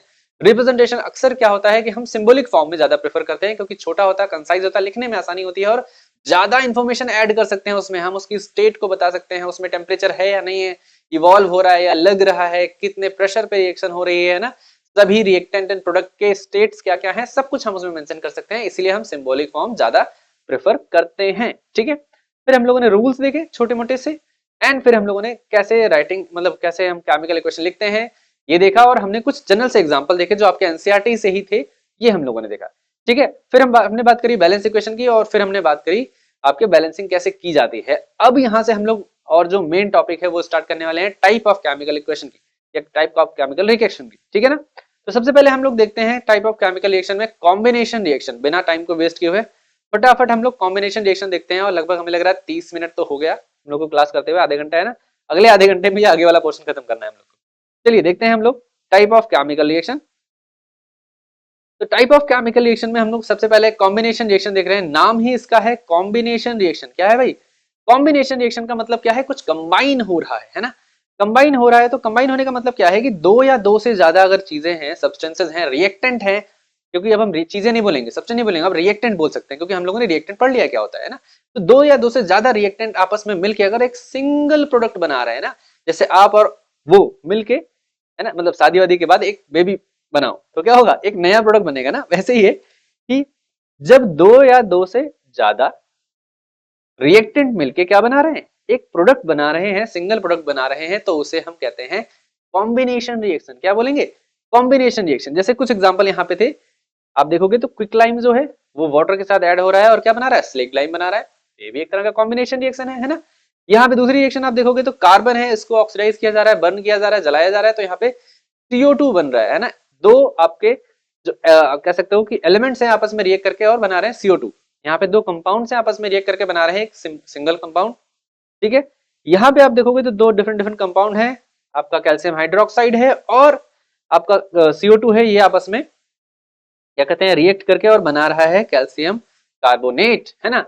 अब ये वाला एग्जांपल भी बहुत इंपॉर्टेंट है, इसलिए मैंने यहाँ पे रखा था। इंपॉर्टेंट क्यों है, क्योंकि कई बार ऐसे पूछा जाता है क्वेश्चन है ना कि जब हम लोग अपनी वॉल पे क्या करते हैं, क्विक लाइम लगा देते हैं, है ना, तो क्या होता है जब उसमें मतलब स्लेग लाइम लगा देते हैं यानी पानी में भिगो के हम चूने को लगा देते हैं, तो थोड़ी दिनों बाद साइनी साइनी सा हो जाता है सरफेस, साइनी साइनी सा हो जाता है। तो वो ऐसा क्यों होता है, क्योंकि ऐसा होता है ना वहां पे कि जो हमारे एटमॉस्फेयर में कार्बन डाइऑक्साइड होती है वो क्या होती है, इस स्लेग लाइम से यहाँ से रिएक्ट करने लगती है धीरे धीरे और रिएक्ट करके बना देती है कैल्शियम कार्बोनेट। एक मार्बल जैसा फिनिश आ जाता है, उसके ऊपर एक चिकना सा सरफेस, साइनी सरफेस बन जाता है। ठीक है, तो ये मार्बल का ही फॉर्मूला ऐसा होता है ना कैल्शियम कार्बोनेट का, मार्बल होती है कैल्शियम कार्बोनेट की, तो इसीलिए यहाँ पे थोड़ा साइनी नेचर आ जाता है और ठीक है, और वेपर बन जाता है यानी वाटर बन जाता है वहां पे। ठीक है, फिर अगला रिएक्शन हम लोग देखेंगे यहाँ पे, वो जो हमारा हाइड्रोजन है और O2 है आपस में रिएक्ट कर रहे हैं और वाटर बना रहे हैं, सिंगल प्रोडक्ट बन रहा है। यहाँ पे में इसी से रिलेटेड कुछ क्वेश्चन दिया है कॉम्बिनेशन रिएक्शन से, मतलब एक डायग्राम दिया है इसी के एक्सपेरिमेंट के बारे में, तो वहां पे हम लोग डिस्कस करने वाले हैं इसके बारे में। ठीक है, चलिए स्टार्ट करते हैं। यहाँ पे दिया गया है क्या क्या है क्या, चलो देखो यहाँ पे अगर ध्यान से देखोगे तो यहाँ पे एक टंग है और टंग से पकड़ा गया है एक पीस ऑफ मेटल है, पीस ऑफ मेटल। ये पीस ऑफ मेटल क्या है बेटा, मैग्नीशियम है, Mg है, क्या है, इस Mg को बर्न किया जा रहा है, बर्न किया जा रहा है, क्या किया जाएगा, बर्न किया जा रहा है। और बर्न जब करते हैं तो हम लोग ऐसे साइन लगाते हैं, जलाते हैं, हीट करते हैं, किसकी प्रेजेंस में बर्न किया जा रहा है, एयर की प्रेजेंस में बर्न किया जा रहा है। और आपको पता है एयर में क्या होती है, ऑक्सीजन होती है, और ऑक्सीजन जब इसके साथ रिएक्ट करेगी तो बनाएगी मैग्नीशियम ऑक्साइड। ठीक है, मैग्नीशियम बनाएगी, ये राख के फॉर्म में होती है, तो इसे हम एस कह सकते हैं, मैग्नीशियम एस कह सकते हैं ना, मैग्नीशियम ऑक्साइड को एकदम व्हाइटिश व्हाइटिश आपको ऐसे एस देखने को मिलेगा। यहाँ पे आप ध्यान से देखोगे, आप एनसीईआरटी वाले डायग्राम में देखोगे जैसे व्हाइटिश पाउडर सा आपको सब्सटेंस देखने को मिलेगा। ये एक बर्नर है तो जो हीट को सप्लाई कर रहा है ना, फायर को सप्लाई कर रहा है, और यहाँ पे हम लोगों ने मैग्नीशियम रिबन को बंद कर रखा है, मतलब बंद करा रहे हैं, ठीक है। अच्छा, इसी से रिलेटेड एक क्वेश्चन आता है कि हम जो मैग्नीशियम है उसको बर्न करने से पहले क्लीन क्यों करते हैं? क्यों करते हैं भाई ऐसा? हम लोग क्लीन करना जरूरी क्यों है? ठीक है, तो होता क्या है कि जब मैग्नीशियम या ऐसे मेटल्स जैसे एल्यूमिनियम हो गया, मैग्नीशियम हो गया, है ना, ये मेटल्स जनरली ऑक्सीजन से स्लोली रिएक्ट करती हैं और रिएक्ट करने के बाद मेटल सरफेस पे, जैसे ये मेटल है आपकी, ये मेटल है और मेटल के सरफेस पे ही अपने ऑक्साइड की एक लेयर बना लेते हैं। क्या बना लेते हैं? लेयर बना लेते हैं बच्चे, यानी इनके ऑक्साइड की एक लेयर यहाँ पे ऐसे आप देखोगे तो इसके सरफेस पे चारों तरफ बन जाती है, जिससे जब आप इसे नॉर्मली कंबशन कराने की कोशिश करोगे या फिर फर्दर रिएक्शन कराने की कोशिश करोगे तो ये यहाँ पे लिख देते हैं मेटल ऑक्साइड। क्या हो रहा है इसके साथ? जादू हो गया है तो इसके साथ, है ना। वापस से ट्राई करते हैं फिर से, ठीक है। तो ये क्या है? एक मेटल ऑक्साइड की लेयर है, ठीक है भाई। मेटल ऑक्साइड मतलब जैसे मैग्नीशियम है तो MgO की लेयर हो जाएगी, अगर एल्यूमिनियम है तो Al2O3 की लेयर हो जाएगी, है ना, ऐसे लेयर बन जाती है इसके ऊपर। अब ये करता क्या है कि एनवायरमेंट में जो चीजें हैं, गैसेस हैं, उनको उनसे प्रोटेक्ट करता है, पेनिट्रेट करने से, उनसे रिएक्शन करने से प्रोटेक्ट करता है, बचा लेता है। तो इसलिए हम पहले मैग्नीशियम रिबन को साफ करते हैं, रब करते हैं एंड देन फिर हम इस प्रोसेस में इन्वॉल्व करते हैं इसको, है ना, जिससे आसानी से रिएक्शन हो पाए, कंबशन हो पाए, मतलब इसको जला पाए हम लोग, ठीक है। तो ये क्वेश्चन आता है कई बार, आप देखोगे तो।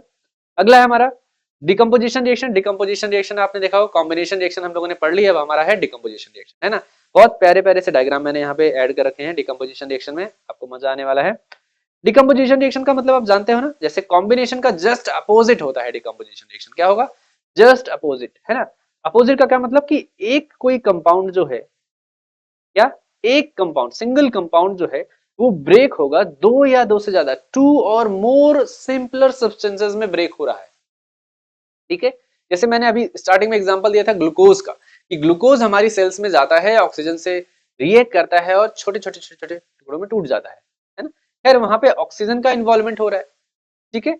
हाँ, हालांकि वो भी एक डिकम्पोजिशन है ना, ब्रेकडाउन ही है, लेकिन वहां यहाँ पे हम उसको कंसिडर नहीं कर रहे हैं। हम लोग बात कर रहे हैं कि जो है यहाँ पे डिकम्पोजिशन एक सिंगल प्रोडक्ट का हो, बिना किसी दूसरे केमिकल या दूसरे एजेंट के इन्वॉल्व होने से, है ना, कि कोई दूसरा सब्सटेंस इन्वॉल्व ना हो उसमें। तो हमारे पास बेसिक से तीन तरीके हैं जिससे हम कर सकते हैं। एक क्या है? एक हमारा है हीट यानी फायर, दूसरा हमारा है सनलाइट, तीसरा हमारा है इलेक्ट्रिसिटी, ठीक है। फायर वाला जो मतलब जो हीट है, इसके हेल्प से अगर हम डिकम्पोजिशन कहते हैं तो इसे हम बोलते हैं थर्मल डिकम्पोजिशन, ठीक है। क्या बोलेंगे बेटा? थर्मल डिकम्पोजिशन, है ना।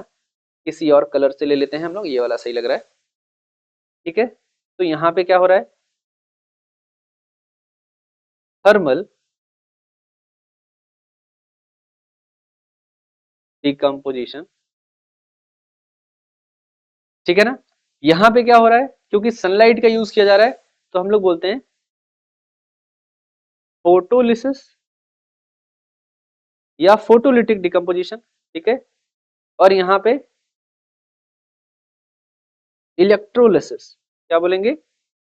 इलेक्ट्रोलिसिस बोलते हैं, है ना। तो ये तीन तीन अलग अलग तरह के मेथड हम लोग यूज करते हैं, ठीक है। हीट से जनरली हम लोग देखेंगे तो डिकम्पोजिशन क्या हो रहा है कि एक सिंगल प्रोडक्ट है हमारे पास, अगर आप देखोगे तो ये क्या है? एक सिंगल प्रोडक्ट है ना। इस सिंगल प्रोडक्ट से क्या बन रहा है? अगर इसे हीट कर रहे हैं हम लोग तो सिंगल प्रोडक्ट से FeSO4 से हमारा आयरन ऑक्साइड बन रहा है, सल्फर डाइऑक्साइड बन रहा है, सल्फर ट्राइऑक्साइड बन रहा है। अच्छा, इस रिएक्शन का इन्वॉल्व करने का भी रीजन है, ये जितनी भी रिएक्शन है उनके इन्वॉल्व करने के रीजन है कि कहीं ना कहीं से क्वेश्चन आया है और इंपॉर्टेंट रिएक्शन है ना। तो ये रिएक्शन आप बिल्कुल याद रखिएगा, आपको 5 स्टार लगा के रख लेनी है ना इस पे। ये रिएक्शन इंपॉर्टेंट रिएक्शन है, ऐसी रिएक्शन से इंपॉर्टेंट रिएक्शन, ठीक है। यहाँ पे क्या है? डिकम्पोजिशन हो रहा है, यानी सल्फर सॉरी जो आयरन सल्फेट है वो ब्रेक डाउन होता है, तो किस में ब्रेक डाउन होगा? आपके आयरन ऑक्साइड में, सल्फर डाइऑक्साइड में, सल्फर ट्राइऑक्साइड में, ठीक है। ये मेन कंपोनेंट आपको याद ही रखने हैं। चलिए आगे देखते हैं, एक और रिएक्शन यहाँ पे लिख रखी है थर्मल डिकम्पोजिशन का एग्जाम्पल क्या है? कैल्शियम कार्बोनेट, जो अभी अभी हमने बनाया था, ठीक है। अगर ये डिकम्पोज हो रहा है तो क्या बन रहा है? वापस से हमारा प्रोडक्ट अलग अलग, मतलब जो रिएक्टेंट थे वो अलग अलग हो जा रहे हैं। कौन कौन? जो हमारा कैल्शियम ऑक्साइड था यानी जो हमारा क्विकलाइम था वो अलग हो जा रहा है, और हमारा कार्बोनेट जो है यानी हमारा कार्बन डाइऑक्साइड है वो अलग हो जा रहा है, ठीक है ना। तो ये है हमारा थर्मल डिकम्पोजिशन। सनलाइट से डिकम्पोजिशन की अगर हम लोग बात करें तो यहाँ पे हमें देखने को मिलेगा कि AgBr यानी जो हमारा सिल्वर ब्रोमाइड है वो टूट रहा है सिल्वर और आपके ब्रोमीन से, ठीक है। फिर हमारा यहाँ पे AgCl है और ये टूट रहा है इसमें Ag+Cl में टूट रहा है, Cl2 में टूट रहा है, ठीक है। यहाँ पे भी एक क्वेश्चन आता है कि अगर हम बात करें तो जो हमारा AgCl होता है ये स्टार्टिंग में अगर हम बात करेंगे तो व्हाइट कलर का होता है, क्रिस्टलाइन व्हाइट होता है ना। लेकिन जब हम इसको सनलाइट में रख देते हैं, एक्सपोजर मिलता है इसको सनलाइट का, तो जब ये टूटता है तो ग्रे कलर का हो जाता है। कैसा हो जाता है? Grey in colour. तो ये याद रखेंगे आप, ग्रे कलर का हो जाता है। सॉरी।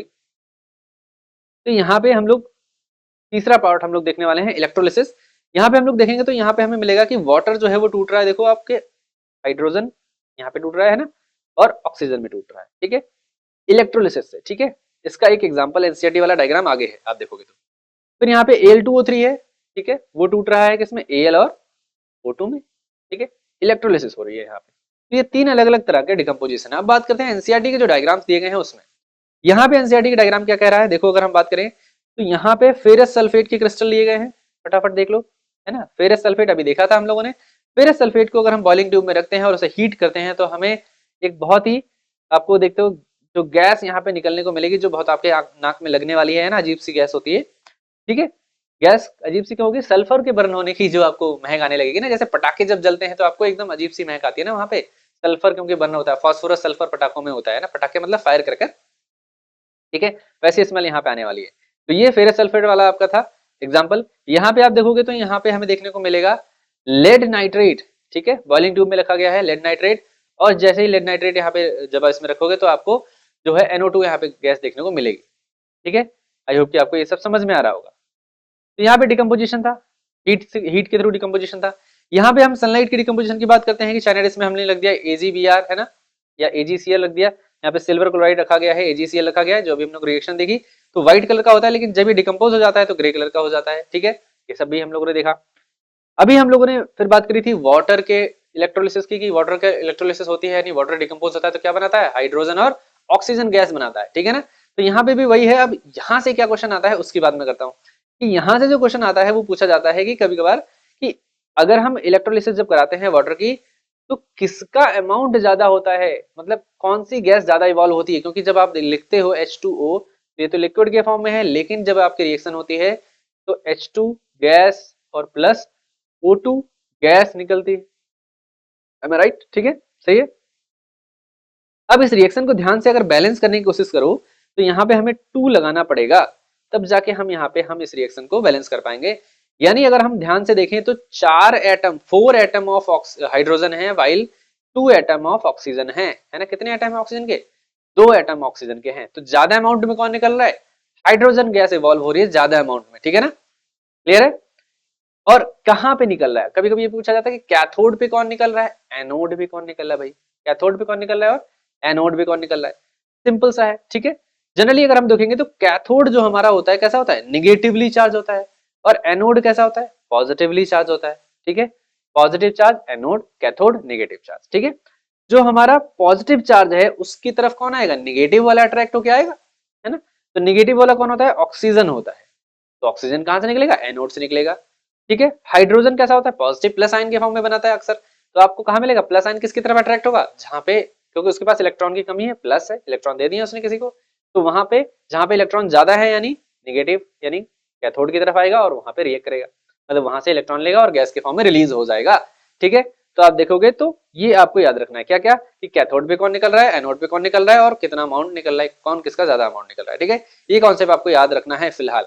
आगे आते हैं नेक्स्ट रिएक्शन की, हम लोग बात करते हैं, हमारा है डिस्प्लेसमेंट रिएक्शन, ठीक है। डिस्प्लेसमेंट रिएक्शन में हम लोग देखते हैं तो डिस्प्लेसमेंट का मतलब क्या होता है ये समझते हैं हम लोग। डिस्प्लेसमेंट क्या होता है? जैसे अगर आप बात करो, है ना, कि आपके पास कोई मतलब आपके घर में आप बैठे हो, आपने बढ़िया चेयर में मस्त बैठे हो, है ना, और बगल से घर से ताऊ जी निकल के आ गए आपके, है ना, ताऊ जी निकल के आ गए और मम्मी भी वहीं खड़ी है, मम्मी तुमको देख रही है घूर के, ताऊ जी आगे उठ नहीं पा रहे हो तुम, हाँ उठो बैठने दो आपको।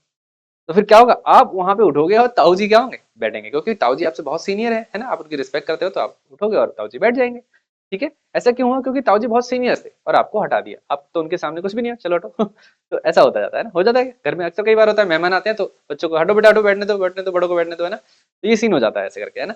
ऐसे ही यहाँ पे भी है डिस्प्लेसमेंट रिएक्शन में, ठीक है। कि अगर हम बात करें कि एलिमेंट्स के बीच में, तो कुछ एलिमेंट्स ऐसे होते हैं जो मोर रिएक्टिव होते हैं, जिनकी रिएक्टिविटी ज्यादा होती है ना, किसी के साथ वो बहुत जल्दी से बॉन्ड बना लेते हैं। कुछ ऐसे होते हैं जो स्लो रिएक्टिव होते हैं या धीरे धीरे बॉन्ड बनाते हैं या फिर बॉन्ड नहीं भी बना पाते, जैसे हम इनर्ट गैसेस की बात करते हैं ना। यहाँ पे हम जनरली मेटल की बात कर रहे हैं। जैसे हमारे पास आयरन की एक यहाँ पे है रिएक्शन, आप देखोगे तो आयरन है और कॉपर सल्फेट है ना। कॉपर सल्फेट वाली रिएक्शन आप देखोगे तो अभी हम लोग एनसीईआरटी वाला डायग्राम भी देखने वाले इससे रिलेटेड। तो यहाँ पे क्या हो रहा है, कॉपर सल्फेट एक्वस फॉर्म में है और कॉपर सल्फेट के एक्वस सोल्यूशन में जब हमने सॉलिड आयरन ऐड किया है तो क्या हुआ है, यहाँ पे आयरन सल्फेट बन गया है। मतलब क्या है इसका, यानी ताऊ जी जब आ गए तो बच्चे को यहां से हटना पड़ा। सीनियर यानी रिएक्टिव ताकतवर कोई इंसान आ गया तो उसको हटना पड़ा, है ना।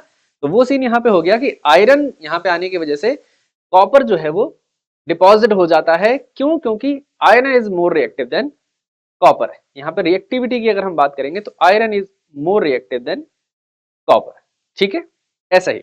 अब रिएक्टिविटी क्या मतलब कैसे याद करेंगे ये लोग, हम लोग आगे चल के देखते हैं। एक ट्रिक भी मैंने बनाई है, जस्ट अभी अभी बनाई थी, लिख के, है ना, मजेदार सी। तो आप वैसे आपने बहुत सारी ट्रिक से याद कर रखे होंगे रिएक्टिविटी सीरीज, लेकिन फिर भी हम लोग एक ट्रिक डिस्कस करेंगे इसमें। अगर आपको अच्छी लगे तो याद करिएगा। दूसरी रिएक्शन यहाँ पे है Zn कॉपर। देखो यहाँ पे है ना, कॉपर आ गया, Zn आ गया वापस से।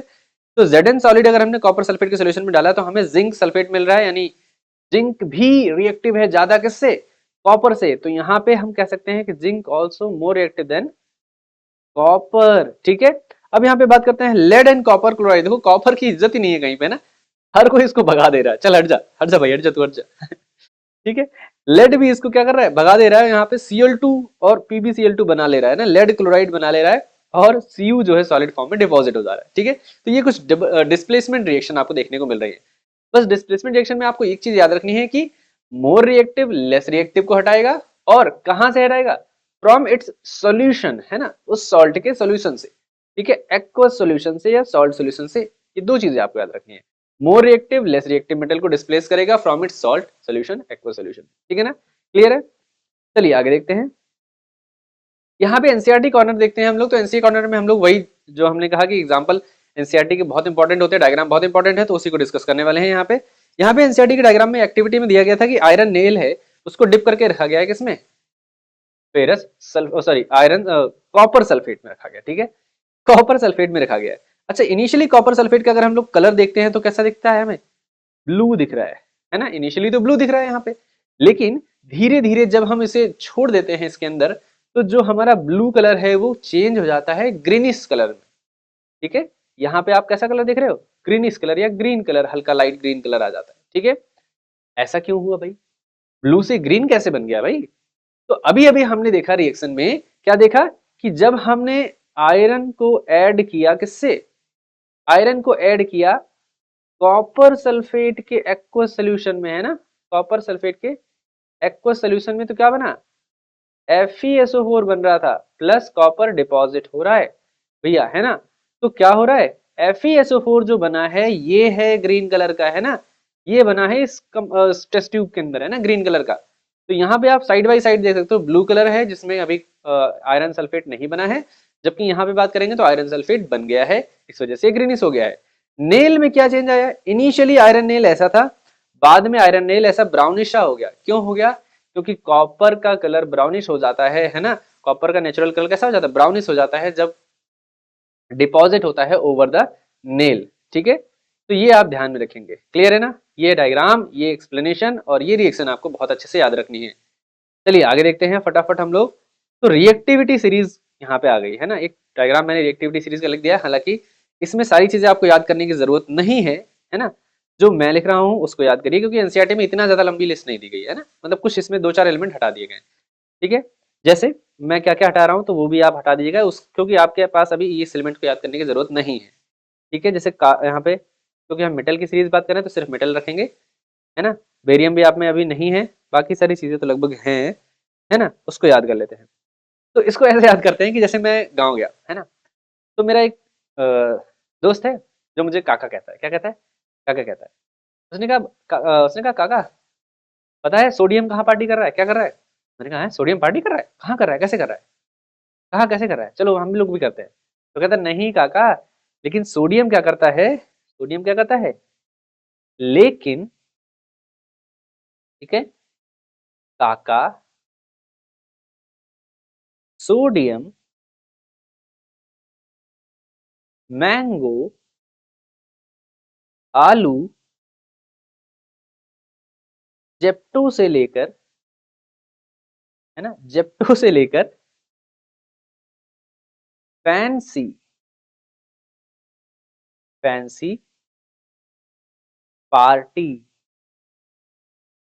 और करता है विद चाप, CHAAP। आई होप कि आपको थोड़ी थोड़ी चीजें विजुअलाइज हो गई होंगी क्या मैं लिखने वाला हूं। तो मेरे भांजे ने कहा, मतलब मेरे दोस्त ने कहा कि काका लेकिन सोडियम तो जेप्टो से मैंगो आलू लेकर फैंसी पार्टी करता है विद चाप, है ना, ऐसे कैसे कर रहा है, हम लोग को बुलाता ही नहीं है। तो हमने यहाँ पे समझा, एल से लिथियम, के से पोटेशियम, ठीक है। अब यहाँ पे काका जो है, ठीक है, काका में सी ए आ रहा है तो ये सी ए हो गया। अच्छा ये जो लिख रहा हूं मैं सीक्वेंस, ये सीक्वेंस में ही है बिल्कुल वैसे ही जैसे आप लिखो है नंबर, पहले ये फिर ये फिर ये। सोडियम तो आप देख ही रहे हो, सोडियम सोडियम ही है। एम मैंगो से हो जाता है मैग्नीशियम, आलू से हो जाता है एल, जेप्टो से हो जाता है Zn, फैंसी में हमें 3 मिलते हैं, एक हमें मिला Fe, एक मिला N से हमें निकल मिल गया, ठीक है, और S से हमें मिला टिन यानी Sn, ठीक है। पार्टी है Pb, है हाइड्रोजन, ठीक है, और यहाँ पे चाप में हमें C है Cu और H है Hg, A है Ag और दूसरा A है Au और लास्ट में है Pt। कितना सिंपल सा था ना। कुछ बातें आपको बस याद रखनी है कि सोडियम किसके साथ पार्टी करता है, कैसे करता है पार्टी, लेकिन काका सोडियम मैंगो आलू जेप्टो से मंगाकर फैंसी पार्टी करता है विद चाप, ठीक है। ये आप ऐसे याद रखेंगे, हालांकि मतलब आपको जैसे भी याद हो जा रहा है आप सीक्वेंस में सीधे सीधे याद कर ले रहे हैं, याद कर लीजिए कोई दिक्कत नहीं है ना। इतने एलिमेंट्स तो आपको रिएक्टिविटी सीरीज के याद होने चाहिए, है ना। और मैं आपको ये भी बता दूं कि यही इतनी छोटी सी रिएक्टिविटी सीरीज नहीं है, बहुत सारे एलिमेंट्स हैं इसमें, लेकिन आपको केवल इंपॉर्टेंट वाले याद रखने हैं, है ना, ठीक है। इसलिए मैंने यहाँ से कुछ काट दिए, कुछ हटा दिए, ठीक है। अब इसे याद कैसे करेंगे, ये सीक्वेंस है क्या, इसके बारे में अगर हम बात करें तो जब हम सबसे टॉप पे देखते हैं तो हमें मोस्ट रिएक्टिव एलिमेंट मिलते हैं।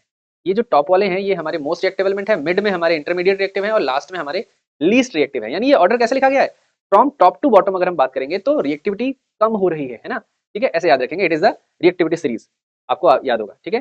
फिर हम बात करेंगे अगले बार अगले पॉइंट में डबल डिस्प्लेसमेंट रिएक्शन, है ना। यहाँ पे हम लोग डबल डिस्प्लेसमेंट रिएक्शन की बात करते हैं। अच्छा डबल डिस्प्लेसमेंट में है क्या कि यहाँ पे आयंस का एक्सचेंज हो रहा है बट म्यूचुअल एक्सचेंज हो रहा है। ऐसा हो रहा है, म्यूचुअल एक्सचेंज हो रहा है। जैसे हम लोग कभी क्लास में आप लोग बैठते हो ना, तो किसी के पास बहुत अच्छा पेन है ना, और किसी दोस्त को तुम्हारी कोई पेंसिल पसंद आ गई, तो उसने कहा भाई तू मेरा पेन ले ले, मैं तेरी पेंसिल ले लूंगा, है ना, अच्छे से थोड़ा सा दे मुझे दे दे, मैं चला लूं, मैं देख लूं मैं कैसा लगता है कैसा लिखता है ना।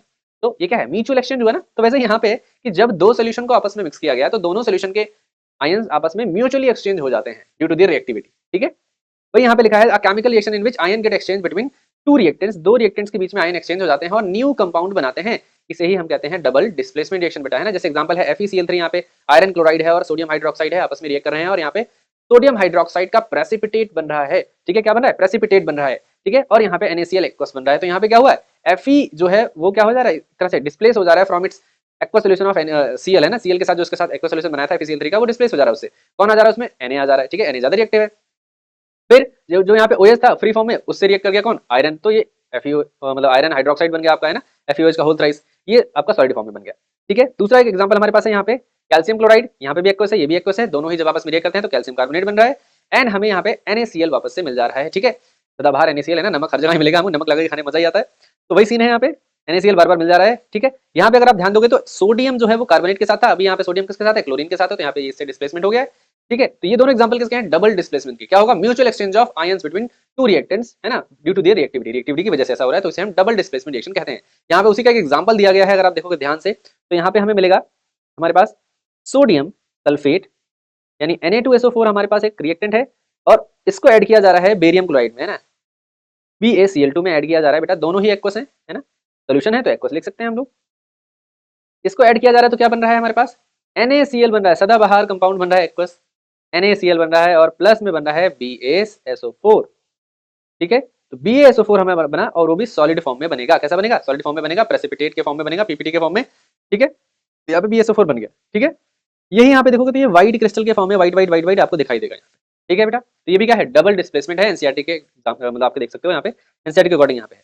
अब हम बात करेंगे अगला, यहाँ पे ऑक्सीडेशन हम लोगों ने पढ़ लिया, कॉम्बिनेशन रिएक्शन हम लोगों ने पढ़ लिया, डिकम्पोजिशन रिएक्शन हम लोगों ने पढ़ लिया, यहाँ पे डिस्प्लेसमेंट रिएक्शन हम लोगों ने पढ़ लिया, डबल डिस्प्लेसमेंट रिएक्शन। अभी हमारे पास है ऑक्सीडेशन रिएक्शन, एक नया टाइप का रिएक्शन है, इसको डिस्कस करते हैं। ऑक्सीडेशन में हम लोगों ने कई बार पढ़ा है कि ऑक्सीडेशन रिएक्शन क्या होती है, it is a addition of oxygen, या अगर हम बात करें तो यहाँ पे ऑक्सीजन जब ऐड होते हैं तो उसे हम कहते हैं एडिशन ऑफ ऑक्सीजन को कहते हैं ऑक्सीडेशन। या साथ में अगर कहीं पे क्या हो रहा है, हाइड्रोजन का लॉस हो रहा है, H2 निकल रहा है, तो वहां पे भी हम कहेंगे क्या है, ऑक्सीडेशन है। ये सिंपल सी डिफिनेशन आपने बहुत बार पढ़ी होगी। एक छोटा सा इंपॉर्टेंट डिफिनेशन अगर आपको समझ में आ जाए तो अच्छी बात है कि इलेक्ट्रॉन जब लूज होते हैं तब भी आपको क्या होता है, ऑक्सीडेशन होता है ना। ये आपके पॉइंट में तो नहीं था, मतलब आपके बुक में तो नहीं है, लेकिन एक एक्स्ट्रा पॉइंट ऐड कर दिया ताकि आप, अगर आपने अच्छे से पढ़ा होगा डीपली, अगर रेफरेंस बुक से पढ़ा होगा तो आपको समझ में आ रहा होगा। ठीक है, या मुझसे पढ़ा होगा तो बेहतर ही समझ में आ रहा होगा, क्योंकि मैंने बहुत सारे पॉइंट बताए ऑक्सीडेशन के। ठीक है, तो यहाँ पे क्या है, increase in oxidation state. Oxidation state क्या होती है, आप हायर क्लासेस में पढ़ोगे है ना, यानी पॉजिटिव चार्ज जब बढ़ रहा है किसी भी एलिमेंट पे या किसी भी मेटल में, तो उसे हम कहते हैं कि उसका ऑक्सीडेशन हो रहा है। सिंपल सही समझें। ठीक है, चलिए एग्जांपल देख लेते हैं। यहाँ पे क्या किया गया है, यहाँ पे लिया गया है कॉपर पाउडर। भैया स्टार्टिंग में क्या लिया गया है, कॉपर पाउडर लिया गया है, तो कॉपर पाउडर Cu लिया गया है, प्लस इसको हीट किया जा रहा है। क्या किया जा रहा है, हीट किया जा रहा है ऑक्सीजन की प्रेजेंस में, तो क्या बन रहा है, CuO कॉपर ऑक्साइड बन रहा है। अगर आप ध्यान से देखोगे तो यहाँ पे कॉपर ऑक्साइड बन रहा है। ठीक है, ये कॉपर ऑक्साइड बन गया, यानी इसने रिएक्शन कर ली है ना। अब यहाँ पे क्या है, ऑक्सीजन ऐड हुआ है ना, इसमें ऑक्सीजन ऐड हुआ है, रिएक्शन बैलेंस कर देते हैं। नहीं आप कहोगे सर बैलेंस ही नहीं करते हो, लिखते नहीं हो। पीछे वाली रिएक्शन जितनी भी आप रिएक्शन एग्जाम में लिखोगे सबको बैलेंस करके लिखना है। ठीक है, याद रखना ये बात। ठीक है, तो अब हम बात करें यहाँ पे ऑक्सीजन ऐड हुआ है तो इसे क्या बोलेंगे, ऑक्सीडेशन रिएक्शन। क्या बोले भाई, ऑक्सीडेशन रिएक्शन। ठीक है, क्लियर है ना। तो ये हमारा ऑक्सीडेशन रिएक्शन हो गया। या फिर अगर हम बात करें हाइड्रोजन का लॉस हो रहा है, हाइड्रोजन का लॉस हो रहा है, तो यहाँ पे हाइड्रोजन के लॉस में हम लोग देखते हैं H2S गैस जो होती है ना, यहाँ पे अगर हम इसको क्या करें, ऑक्सीजन से रिएक्ट करा दें है ना, तो ये ऑक्सीजन से रिएक्ट करके क्या बना देगा, सल्फर बना देगा है ना। सल्फर रिलीज हो जाएगा और साथ में H2O निकलेगा। ठीक है बेटा, तो बैलेंस कर हम लोग कर दें तो यहाँ पे 2 हो जाएगा, यहाँ पे है ना 2 हो गया और ये 2 हो गया। अब हमारी रिएक्शन जो है वो बैलेंस हो गई। ठीक है, ऑक्सीजन को बैलेंस करने के लिए हमें करना पड़ा। तो यहाँ पे हमें देखने को मिल रहा है कि सल्फर, अब देखो सल्फर जो H2S से है ना, हम बोलेंगे H2S इज ऑक्सीडाइज इनटू इसमें S में, सल्फर में है ना। तो ये ऑक्सीडेशन हो रहा है, यहाँ पे रिमूवल ऑफ हाइड्रोजन हो गया, यहाँ से हाइड्रोजन निकल गया। ऊपर वाली रिएक्शन में आपने देखा कि यहाँ पे क्या हो रहा था, ऑक्सीजन ऐड हो रहा था। ठीक है, तो ये दो रिएक्शन आप याद रखिएगा, आपके एग्जाम में काम में आने वाली है। रिडक्शन की बात करते हैं, रिडक्शन क्या होता है इसके बारे में अगर हम लोग बात करें तो रिडक्शन में हम देखते हैं कि ऑक्सीजन का लॉस हो रहा है। किसका लॉस हो रहा है बेटा, ऑक्सीजन का लॉस हो रहा है और हाइड्रोजन का गेन हो रहा है। किसका गेन हो रहा है, हाइड्रोजन का गेन हो रहा है। ठीक है, उसका उल्टा ही हो रहा है, कहाँ पे, जो हमने इससे पहले पढ़ा उसका उल्टा हो रहा है। और वहां पे हमने पढ़ा था कि इलेक्ट्रॉन्स अगर लूज होते हैं तो ऑक्सीडेशन है, और यहाँ पे इलेक्ट्रॉन अगर गेन होते हैं तो रिडक्शन है। ठीक है, ये इलेक्ट्रॉन वाला कॉन्सेप्ट आप याद करें ना करें कोई दिक्कत नहीं है, मैंने एक्स्ट्रा आपके लिए लिख दिया था। एग्जाम्पल की अगर हम लोग बात करें तो यहाँ पे हमारे पास जैसे H2 है, इसको हम सल्फर से रिएक्ट करा दें, अभी वही वाला एग्जाम्पल, तो यहाँ पे बनाएगा H2S हाइड्रोजन सल्फाइड। ये जो हाइड्रोजन सल्फाइड बना है यहाँ पे क्या है, एडिशन ऑफ हाइड्रोजन है। ठीक है, अगर हम बात करें यहाँ पे हमारे पास Cl2 है और इसको हम H2S से वापस से रिएक्ट कराते हैं तो हमें देखने को मिलेगा HCl निकलेगी और साथ में सल्फर रिलीज हो जाएगी है ना। तो अगर आप देखोगे तो यहाँ पे सल्फर तो ऑक्सीडाइज हुई है, इसकी बात अभी हम कर नहीं रहे क्योंकि हमें सिर्फ एक ही बात करनी है, अब इसको हम अगले वाली रिएक्शन में बात करेंगे। सल्फर की बात नहीं करें, हम बात करें हाइड्रोजन जो यहाँ से निकला है और क्लोरीन में जाके जुड़ गया है, तो क्लोरीन का क्या हुआ है, रिडक्शन हुआ है। क्लोरीन का क्या हुआ है, रिडक्शन हुआ है। तो क्लोरीन के लिए हम बोलेंगे कि ये रिड्यूस हो रहा है। क्या हो रहा है, रिड्यूस हो रहा है, रिडक्शन हो रहा है। और यहाँ पे जो सल्फर है वो भी क्या हो रहा है, रिडक्शन हो रहा है, रिड्यूस हो रहा है। ठीक है ना, याद रखेंगे। दूसरा एग्जाम्पल, ये तो पहला टाइप का एग्जाम्पल है जिसमें हाइड्रोजन ऐड हो रहा है। दूसरा एग्जाम्पल जिसमें हम ऑक्सीजन को रिमूव करने की बात करते हैं, तो यहाँ पे हमारा ZNO है, प्लस अगर हम इसको हम कार्बन के साथ हीट करते हैं तो हमें मिलता है Zn plus CO, carbon monoxide. आपको याद होगा है ना, ये एक तरह का जो हम लोग मेटल्स में पढ़ेंगे मेटलर्जी में, तो वहां पे काम में आएगा कि ओर्स को जब हम लोग ओर्स से हम लोग मेटल्स प्यूरिफाई करते हैं तो वो वाली रिएक्शन वहां पे आ जाएगी। कैल्सिनेशन, रोस्टिंग, ये सब पढ़िए ना आपने, तो वहां पे हम लोग पढ़ेंगे। ठीक है, तो देखो कि यहाँ पे ऑक्सीजन रिमूव हो रहा है, तो यहाँ पे क्या हो रहा है, ZNO जिंक ऑक्साइड जो है वो ऑक्सीड रिड्यूस हो रहा है। क्या हो रहा है, रिड्यूस हो रहा है बेटा, याद रखेंगे। ठीक है, चौथा एक और थोड़ा सा देख लेते हैं जिसमें CuO है, जो अभी हम लोगों ने देखा था कि जो ये वाला CuO है, ये जो हमने बनाया है यहाँ पे है ना, इसको वापस से अगर हम हाइड्रोजन गैस पास करते हैं उसके ऊपर तो वापस से ब्राउन कलर का कॉपर बना लेता है, ठीक है। तो वही यहाँ पे रिएक्शन है कि H2 गैस अगर इस पे हम पास करते हैं, H2 पास करते हैं तो वापस से क्या बना लेगा, Cu बन जाएगा और प्लस H2O बनेगा, ठीक है। तो वापस से हमें कॉपर मिल गया। यहाँ पे रिमूवल ऑफ ऑक्सीजन हुआ है ना, तो ये भी क्या है, रिडक्शन है या रिड्यूस हो रहा है, ठीक है। ये चीज आपको याद रखनी है प्रॉपर तरीके से, बहुत अच्छे तरीके से, ठीक है। आई होप कि आपको समझ में आ गया होगा। फटाफट देखते हैं, काफी टाइम हो गया, मैंने 1 घंटे की बात करी थी, मुझे लगता है 1 घंटे 20 मिनट हो गए, यानी 1.5 घंटे हो गए लगभग हमें, है ना, इसको करते हुए। फिर भी मैं कोशिश करूंगा इसको और कम टाइम में कर दूं, है ना, मिनिमाइज करके, क्योंकि ये रिकॉर्डिंग हो रही है। चलिए रिडॉक्स रिएक्शन की बात करते हैं अगर हम लोग, तो रिडॉक्स रिएक्शन में हम देखेंगे कि रिडॉक्स का मतलब ही क्या है यहाँ पे, है ना, जो यहाँ पे रेडॉक्स लिखा हुआ है ना, यहाँ पे RED, रेड का मतलब एक तरह से आप समझो कि ये रिडक्शन रिएक्शन की बात कर रहा है। किसकी बात कर रहा है, रिडक्शन की बात कर रहा है, ठीक है ना। और ऑक्स का मतलब यहाँ पे आप समझो कि ये ऑक्सीडेशन की बात करने वाला है, यानी ऑक्सीडेशन, ठीक है ना। तो दोनों तरह की रिएक्शन यहाँ पे इन्वॉल्व होने वाली है, मतलब ऐसी रिएक्शन जिसमें हमें दोनों चीजें ऑब्जर्व हो उसे हम कहते हैं रेडॉक्स रिएक्शन, ठीक है ना। तो यहाँ पे वही मैंने मेंशन किया है यहाँ पे कि अगर हम बात करें जहाँ पे ऑक्सीडेशन एंड रिडक्शन साइमल्टेनियसली हो रहा हो, एक साथ हो रहा हो ना, उसे हम क्या कहते हैं, रेडॉक्स रिएक्शन कहते हैं बेटा, ठीक है।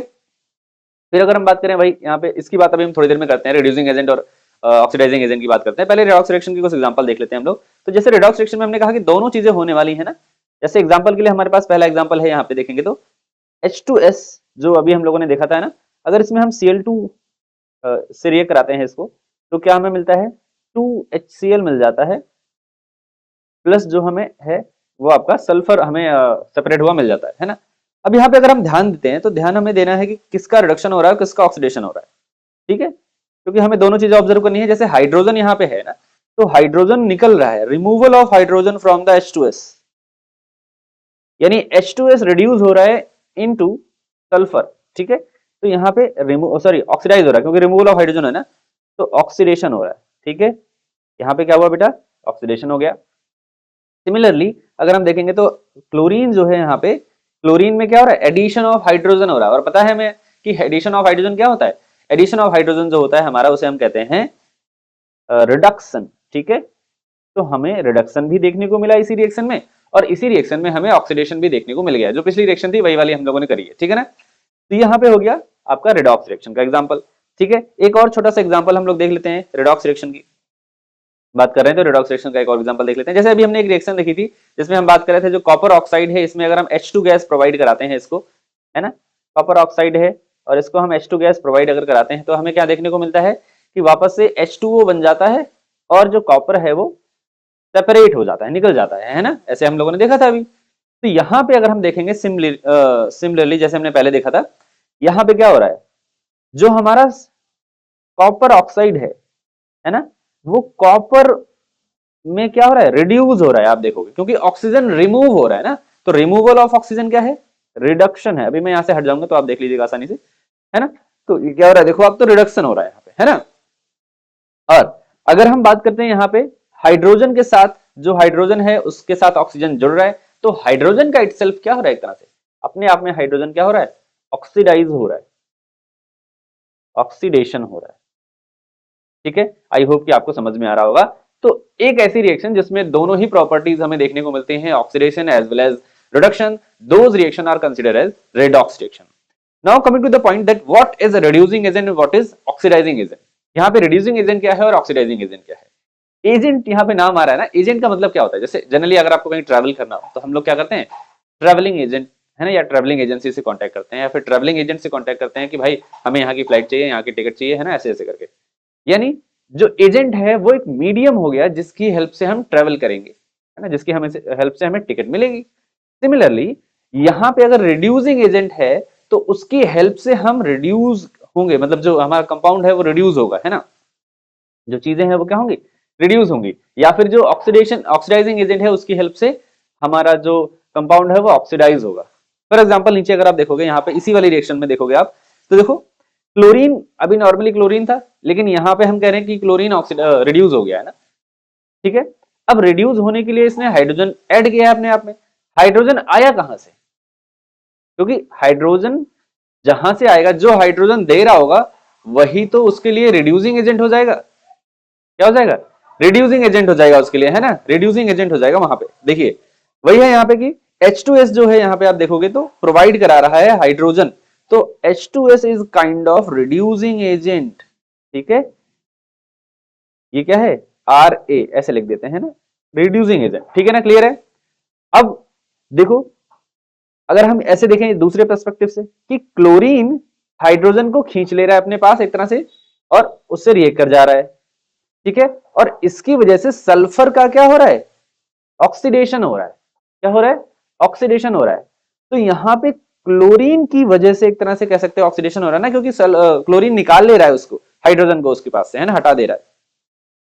तो यहाँ पे chlorine is kind of oxidizing agent, RaNOA, ठीक है, जिसकी वजह से हो रहा है वही एजेंट बन जाएगा। सिमिलरली यहाँ पे आप देखोगे तो CuO आपका है, यहाँ पे ऑक्सीजन है, इसका रिडक्शन हो रहा है। अब हम कहेंगे रिडक्शन किसकी वजह से हो रहा है, क्योंकि ऑक्सीजन निकल रहा है, ये तो हमें देखा, लेकिन किसकी वजह से निकला, जब हाइड्रोजन उसके कांटेक्ट में आए तो हाइड्रोजन ने ऑक्सीजन खींच लिए अपने पास। तो जब हाइड्रोजन ने ऑक्सीजन खींचे यानी हाइड्रोजन की वजह से निकले ना, एजेंट कौन हुआ, रीजन कौन हुआ इसका, तो हाइड्रोजन हुआ ना। तो यहाँ पे हाइड्रोजन क्या हो जाएगा, oxidizing agent, sorry reducing agent है ना, ऑक्सीडाइजिंग नहीं, रिड्यूसिंग एजेंट RA हो जाएगा, ठीक है, क्लियर है। अब देखेंगे दूसरे पर्सपेक्टिव से इसको कि हाइड्रोजन अपने आप में क्या हो रहा है, ऑक्सीडाइज हो रहा है। अभी हमने देखा ना कि हाइड्रोजन आप देखोगे तो पीछे हाइड्रोजन ऑक्सीडाइज हो रहा है, हम लोगों ने लिखा है ना। तो हाइड्रोजन ऑक्सीडाइज हो रहा है, इसका मतलब क्या है कि किसकी वजह से हुआ, किसी ने ऑक्सीजन दिए होंगे उसको, क्योंकि ऑक्सीजन ही तो ऐड हो रहा है। तो ऑक्सीजन आए कहां से, तो CuO से ऑक्सीजन आए, कहां से आए, Cu यानी कॉपर ऑक्साइड से ऑक्सीजन आए, यानी copper oxide is kind of आपका ऑक्सीडाइजिंग एजेंट, ये क्या हो जाएगा OA, ठीक है बेटा। दोनों चीजें आपको ध्यान में रखनी है, रिड्यूसिंग एजेंट कौन है और ऑक्सीडाइजिंग एजेंट कौन है। अब देखो छोटी सी एक ट्रिक क्या है, आप मतलब बेसिकली आप जानते होंगे इसको, है ना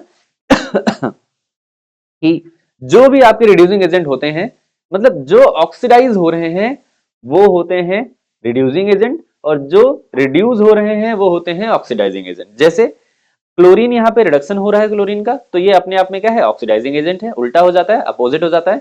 और H2S का हो रहा है ऑक्सीडेशन इन S में, है ना, तो इसीलिए हम इसे रिड्यूसिंग एजेंट कह रहे हैं, ठीक है, ये उल्टा हो जाता है। सिमिलरली यहाँ पे CuO है ऑक्सीडाइजिंग एजेंट, क्योंकि यहाँ पे इसका रिडक्शन हो रहा है, ठीक है, ऐसे याद कर लोगे आप।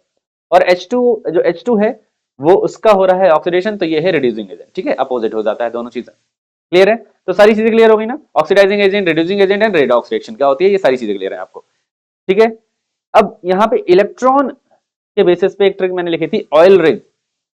ऑयल रिग का मतलब यहाँ पे ये है, जब ऑक्सीडेशन होगा तो वहां पे लॉस ऑफ इलेक्ट्रॉन होगा, मतलब oxidation is loss of electron, ठीक है। और जब ऑयल रिग यहाँ पे मैं लिख देता हूँ ऑयल, और दूसरा है RIG रिग, है ना। तो ऑक्सीडेशन में oxidation is loss of electron, ठीक है। फिर यहाँ पे reduction is gain of electron, ठीक है, RIG, reduction is gain of electron. Oil rig का मतलब हो गया यहाँ पे ऑयल का, oxidation is loss of electron, ठीक है, इलेक्ट्रॉन के रिस्पेक्ट में, क्योंकि मैंने आपको इलेक्ट्रॉन के रिस्पेक्ट में पहले भी ऑक्सीडेशन रिडक्शन बताया थोड़ा थोड़ा, है ना, वहां पे पॉइंट लिखा था। चलो फिर आते हैं सम अदर रिएक्शंस की, है ना, कुछ इंपॉर्टेंट बात है जिसमें हम बात करेंगे कि एक्सोथर्मिक रिएक्शन कैसे होती है और एंडोथर्मिक रिएक्शन कैसे होती है, ठीक है। तो एक्सोथर्मिक रिएक्शन सबसे पहली टाइप ऑफ रिएक्शन हम लोग देखेंगे, एक्सोथर्मिक रिएक्शन। अच्छा क्या होगी इसको आप समझ सकते हो, एक्सो का मतलब एग्जिट करना ना, रिमूव करना, निकलना, तो वही वहां पे हम समझेंगे the reaction in which there is a release of heat, है ना, या फिर किसी तरह की एनर्जी जब यहां से निकलेगी तो उसे हम बोलेंगे एक्सोथर्मिक रिएक्शन, ठीक है। फॉर एग्जांपल के लिए हम लोग समझते हैं, जैसे हमारे पास है क्विक लाइम CaO, ये एग्जांपल पहले भी आ चुका है इसलिए इसको दे रहे हैं ना, ताकि आप याद कर लो। और यहाँ पे हमें देखेंगे तो हमें मिलेगा कैल्शियम हाइड्रोक्साइड, ठीक है, plus large amount of heat जो है वो जनरेट होती है। तो हीट को हम प्रोडक्ट के फॉर्म में ही प्लस के फॉर्म में लिख देते हैं, ठीक है, यहाँ पे। सिमिलरली दूसरी रिएक्शन हमारे पास है, एक और रिएक्शन अगर हम लोग देखें तो यहाँ पे हमें मिलेगा कि जैसे कोई चीज हम जलाते हैं, बर्न करते हैं ना, जैसे मीथेन हमने जला दी, C4 हमने जला दिया, है ना, इसको जलाया तो ऑक्सीजन के प्रेजेंस में जलाएंगे, तो इनिशियली तो आप सोचो कि जला रहे हैं थोड़ी बहुत एनर्जी लगेगी, लेकिन जो प्रोडक्ट की एनर्जी है वो बहुत ज्यादा होती है, मतलब बर्न होने पे, है ना। तो जब ये बर्न होगा तो CO2 बनाएगा प्लस वाटर बनाएगा, एंड आप देखोगे तो यहाँ पे बहुत सारी हीट जो है वो रिलीज होगी, और यही हीट है आपकी, एक तरह से बनाती है इस रिएक्शन को एक्सोथर्मिक रिएक्शन। तो अब ये हो गई आपकी एक्सोथर्मिक रिएक्शन। एंडोथर्मिक रिएक्शन की बात करेंगे, देयर इज अ, कह सकते हो यूटिलाइजेशन ऑफ एनर्जी, है ना, किसी तरह से एनर्जी या हीट का यूटिलाइजेशन हो रहा हो तो उसे हम एंडोथर्मिक, इंडो का मतलब इनसाइड, यूज हो रहा है, अंदर जा रहा है, उसकी रिएक्शन में अंदर हो रही है यूज, है ना। फॉर एग्जांपल यहाँ पे हमारे पास है, जैसे हम अगर कैल्शियम कार्बोनेट को हीट दे रहे हैं, यानी टेम्परेचर दे रहे हैं, डेल्टा बना रहे हैं ना, जिसकी वजह से वो डिकम्पोज हो रहा है CaO प्लस CO2 में, ठीक है। तो ये भी एक तरह का, क्योंकि हम हीट प्रोवाइड करा रहे हैं ना उसको, उससे हीट निकल नहीं रही है, तो एंडोथर्मिक है, ठीक है। दूसरी रिएक्शन क्या हो जाएगी, यहीं पे लिख देते हैं। दूसरी रिएक्शन हो जाएगी हमारी, जैसे फॉर्मेशन ऑफ नाइट्रस ऑक्साइड, जैसे हमारे पास है N2 प्लस O2, तो ये हमारा है बन जाएगा 2NO, ठीक है, और गैस में कन्वर्ट हो जाएगा। अब यहाँ पे हीट दी जा रही है तो हम डेल्टा का साइन लगा देंगे, ठीक है। या फिर आप रिएक्टेंट के साथ प्लस का साइन लिख सकते हो ना, रिएक्टेंट के साथ मतलब यहाँ पे प्लस लगा के लिख सकते हो, कोई दिक्कत नहीं है, ठीक है। तो ये आपकी हो जाती है कुछ एंडोथर्मिक रिएक्शन, और कुछ ऊपर हो गई हमारी आपकी एक्सोथर्मिक रिएक्शन, ठीक है। आई होप कि आपको क्लियर हो गया होगा, समझ में आ रहा होगा बच्चे, ठीक है। चले आगे बढ़े, बहुत मजेदार आ रहा है ना, चलो देखते हैं। प्रेसिपिटेशन रिएक्शन ये पहले भी आ चुका, मैंने कहा था एक स्लाइड इसके लिए मैंने अलग से दी है ताकि आप अलग से याद कर पाओ कि प्रेसिपिटेशन रिएक्शन क्या होती है। तो जहां पे भी हम देखेंगे कि सॉलिड, है ना, इनसॉल्युबल कोई भी सब्सटेंस बनेगा रिएक्शन में, तो वैसी रिएक्शन हो जाएंगी प्रेसिपिटेशन रिएक्शन। जैसे कि यहाँ पे अगर हम बात करें तो सोडियम सल्फेट और बेरियम क्लोराइड के बीच में जब रिएक्शन हो रही है तो यहाँ पे बेरियम सल्फेट बन रहा है और NaCl निकल जा रहा है, ठीक है। तो ये जो बेरियम सल्फेट है इसके सामने हमने S लिखा है ना, तो ये बेरियम सल्फेट हो गया है। फिर पोटेशियम आयोडाइड की अगर हम बात करेंगे तो यहाँ पे पोटेशियम आयोडाइड है, और हमारे पास लेड नाइट्रेट है। फिर यहाँ पे हमने बात करी थी, ये वाली रिएक्शन भी पहले आ चुकी है ना, ये सारी रिएक्शन पहले आ चुकी है, बस अलग से आपको एक बार विजुअलाइज करा रहे हैं कि PbI2 बन रहा है, लेड आयोडाइड बन रहा है, तो ये भी क्या है, येलो कलर का प्रेसिपिटेट बनता है ना। कैसा बनेगा, येलो PPT बनती है, PPT, ठीक है। फिर अच्छा इसकी कैसे बनती है, अगर हम लोगों ने देखा था तो व्हाइट कलर का बनता था, ठीक है। यहाँ पे AgNO3 है और NaCl है, और यहाँ पे AgCl बन रहा है, AgCl फिर से वापस से क्या होता है, ये व्हाइटिश होता है और ये प्रेसिपिटेट हो जाता है, ठीक है। तो ये तीन रिएक्शन आप इनमें से एक जरूर याद रखिएगा, अगर प्रेसिपिटेशन रिएक्शन आती है आपके एग्जाम में तो जरूर लिखिएगा फटाफट, है ना, ठीक है। आगे बढ़ते हैं फटाफट, हम लोग चलते हैं, अब आते हैं इफेक्ट ऑफ ऑक्सीडेशन पे। हम लोग इफेक्ट ऑफ ऑक्सीडेशन देखने वाले हैं कि ऑक्सीडेशन हो रहा है, रिडक्शन हो रहा है ना, तो ऑक्सीडेशन का इफेक्ट क्या है, हम अपने डेली लाइफ में कैसे ऑब्जर्व कर सकते हैं, कहां पे ऑक्सीडेशन हो रहा है, ठीक है ना। तो सबसे पहला इफेक्ट हम देखते हैं कोरोजन के फॉर्म में। कोरोजन क्या होता है इसकी बात करते हैं। कोरोजन जैसे कोई भी मेटल होती है ना, मेटल के सरफेस होती है, तो जब भी वो मॉइस्चर, इसके दुश्मन कौन हो गए, मॉइस्चर, है ना, यानी अगर हम बात करें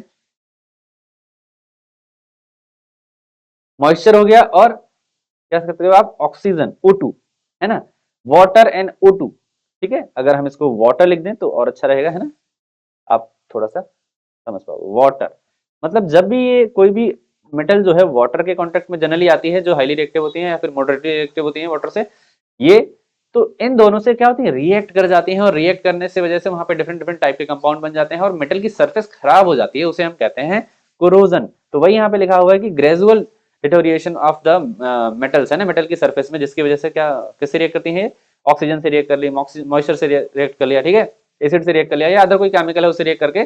ज्यादातर आप देखोगे तो आपके एग्जाम्पल मिलेगा वाटर एंड ऑक्सीजन वाला, है ना। तो उससे जब आप रिएक्ट करेंगी आपकी कोई भी मेटल की सरफेस, तो क्या होगा, वो डिटोरिएट हो जाएंगे, खराब हो जाएंगे, है ना, डिकम्पोज हो जाएंगे उसकी मेटल ठीक सरफेस। देखिए जैसे यहाँ पे आपको पैन दिख रहा है यहाँ पे, ठीक है, ये रहा आपका पैन, है ना, ये है आपका, देखोगे तो आपको कॉपर की बॉल जो आपको मिल रही है ना, यहाँ पे सिल्वर की कुछ ज्वेलरीज हैं जो यहाँ पे आप देखोगे, तो ये सब कोरोजन के ही एग्जाम्पल है, ठीक है।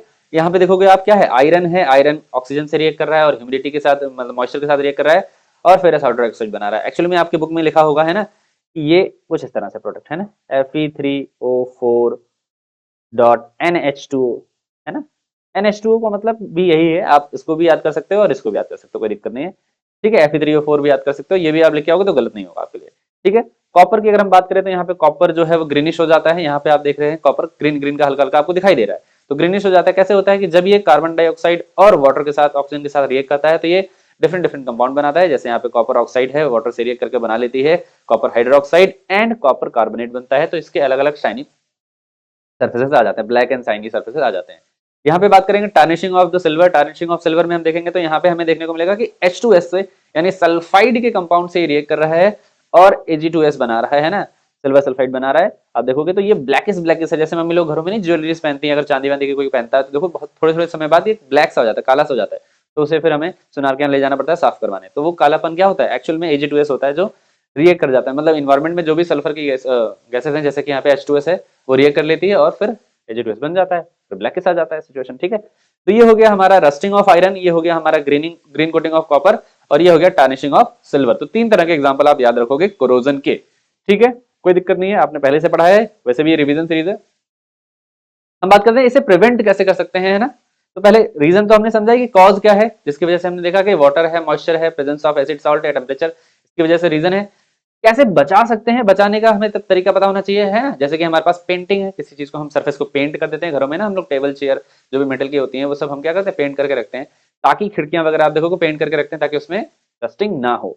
तो कोटिंग कर सकते हैं हम ना, पेंट कर सकते हैं, जिससे हमारे जो सरफेस है वो मेटल, एयर और मॉइस्चर से डायरेक्ट कांटेक्ट में ना रहे। तो डायरेक्ट कांटेक्ट में नहीं रहेगा तो क्या होगा कि वो खराब भी नहीं होने वाला है। गैल्वेनाइजेशन का मतलब यह है कि एक मेटल सरफेस पे दूसरी मेटल की हम कोटिंग कर दें। जैसे आयरन की सरफेस पे अगर आयरन का कोई इंपॉर्टेंट मटेरियल है आपके पास, है ना, कोई इक्विपमेंट है, तो उस पर हम क्या करें, जिंक की कोटिंग करवा दें, तो क्या होगा, रस्ट प्रिवेंट हो जाएगी ना, क्योंकि आयरन डायरेक्टली मतलब उससे कांटेक्ट में नहीं रहेगा वाटर के। और ऐसी मेटल को हम करवाते हैं जो लीस्ट रिएक्टिव है या फिर ना के बराबर रिएक्टिव है, जिनको हम सरफेस पे लगवाएंगे। ठीक है, गैल्वेनाइजेशन। वैसे ही यहाँ पे इलेक्ट्रोप्लेटिंग भी है, सिमिलर मेथड है यहाँ पे इलेक्ट्रोप्लेटिंग, है ना, कि हम यहाँ पे नॉन रिएक्टिव मेटल्स को उसके ऊपर चढ़वा देते हैं कोटिंग के फॉर्म में। ठीक है, जो नॉन रिएक्टिव होता है एक तरह से।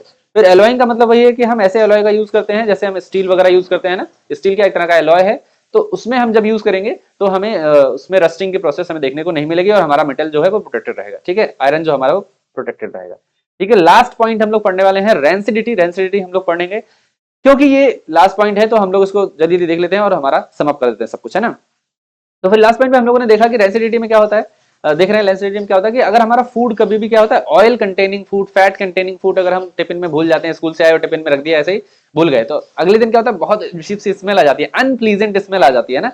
तो वैसे ही यहाँ पे देखने को मिलता है हमें कि जो अनप्लीजेंट टेस्ट एंड स्मेल हो जाता है हमारे फूड को रखे हुए, है ना, जब हम रख देते हैं ड्यू टू माइक्रोबियल एक्शंस, तो उसकी वजह से या फिर ऑक्सीडेशन की वजह से, तो वहां पे फिर हमें कहते हैं कि वो रेंसिड हो गया, फूड कैसा हो गया, रेंसिड हो गया है। वही यहाँ पे लिखा है rancidity spoilage of food containing oil and fat due to the oxidation which result in the unpleasant smell and taste. ठीक है, तो यहाँ पे स्मेल वगैरह बहुत खराब हो जाती है, टेस्ट आपको बिल्कुल खाने लायक नहीं रह जाता है ना, और हमें फेंकना ही पड़ता है।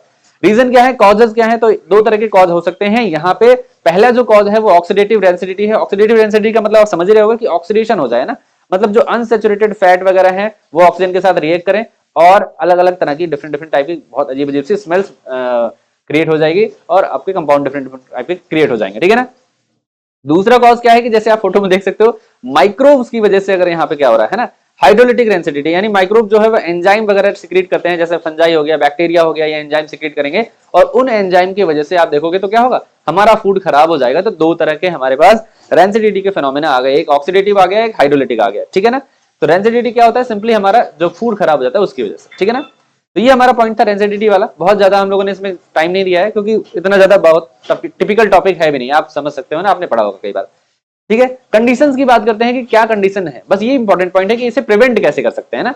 कंडीशन क्या है कि यहाँ पे अगर हम देखेंगे तो ऑयल या लाइट या मॉइस्चर या हीट में रखेंगे तो ये खराब हो सकते हैं। ठीक है ना। जैसे बहुत सारी दवाइयों में देखा होगा आपने, लिखा होता है अवे फ्रॉम द सनलाइट, है ना, सनलाइट में डायरेक्ट ना रखें क्योंकि वहां पे कुछ केमिकल रिएक्शन हो सकती है, ऑक्सीडेशन हो सकता है। ठीक है, इस वजह से। वैसे ही तो अलग अलग खाने के पैकेट में भी आपने देखा होगा इसको कूल स्टोर रखना है, मतलब कूल जगह पे, ठंडी जगह पे स्टोर करके रखना है। आपने बिस्किट वगैरह कोई भी ऐसे खाने के आइटम्स पे देखा होगा पैकेज वाले पे। ठीक है, तो ये हो गए रीजन। अब बात करते हैं प्रिवेंशन, कैसे हम प्रिवेंट कर सकते हैं, क्या प्रिवेंशन के मेथड है। तो प्रिवेंशन के मेथड में हम लोग देखेंगे सबसे पहले कि हमारा जो कंटेनर है वो एयर टाइट होना चाहिए, मतलब जो हम टिफिन बॉक्स ले जा रहे हैं या कुछ भी ले जा रहे हैं वो बिल्कुल एयर टाइट होना चाहिए, जिसकी वजह से किसी भी बाहर के एनवायरमेंट से कांटेक्ट में ना रहे हमारा खाना, और जब नहीं रहेगा तो ऑक्सीडेशन उतनी तेजी से नहीं होगा। ठीक है ना। तो ऑक्सीजन की वजह से एक तरह से, फिर इसमें अगर हमारे पास कोई पैकेट फूड है तो हम लोग क्या करते हैं कि हम लोग एंटीऑक्सीडेंट, एंटी का मतलब भी समझ में आ रहा होगा, एंटी का मतलब कि अपोजिट है ना, ऑक्सीडेशन को रोकने वाला, तो एंटीऑक्सीडेंट हम यूज कर देते हैं, जैसे कि विटामिन ई वगैरह ऐड कर दिया, BHA ऐड कर दिया, जो स्लो धीरे कर देता है प्रोसेस के ऑक्सीडेशन को। ठीक है।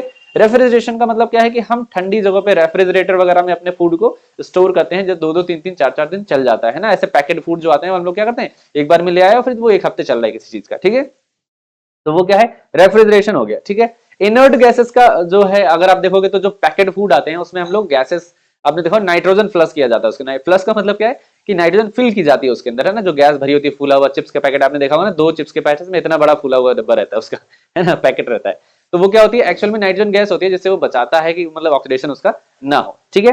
तो भाई यहाँ पे ऑक्सीजन या फिर नाइट्रोजन मतलब नाइट्रोजन को फिल किया जाता है इन प्लेस ऑफ ऑक्सीजन, ठीक है। डार्क स्टोरेज में है वही अभी मैंने बताया कि लाइट अगर होती है तो डिग्रेडेशन, क्योंकि लाइट भी एक तरह की एनर्जी का फॉर्म है, तो डिग्रेडेशन बढ़ जाता है, तेजी से हो जाता है ऑक्सीडेशन। एंड अगर हम लाइट के मतलब प्रेजेंस में रखेंगे तो खराब होगा, तो इससे हम बचा के रखते हैं ना, अवॉइड लाइट के प्रेजेंस में रखना, ठीक है। और अगर आप डार्क में रखोगे तो स्लो हो जाएगा उसका ऑक्सीडेशन, क्लियर है। तो ये कुछ मेथड है जिसकी वजह से हम प्रिवेंशन कर सकते हैं। तो ये हमारा टॉपिक खत्म हो गया है ना। और हम लोग लास्ट स्लाइड पे आ चुके हैं। हम लोगों ने काफी कुछ सारी चीजें डिस्कस की हैं। अगर कुछ भी रह गया है, मुझे मेरे साथ तो कुछ भी नहीं रह गया, मैंने कुछ बहुत सारी चीजें एक्स्ट्रा ही बताई हैं, है ना। मिलते हैं हम लोग नेक्स्ट वीडियो में। Till then keep smiling and keep learning.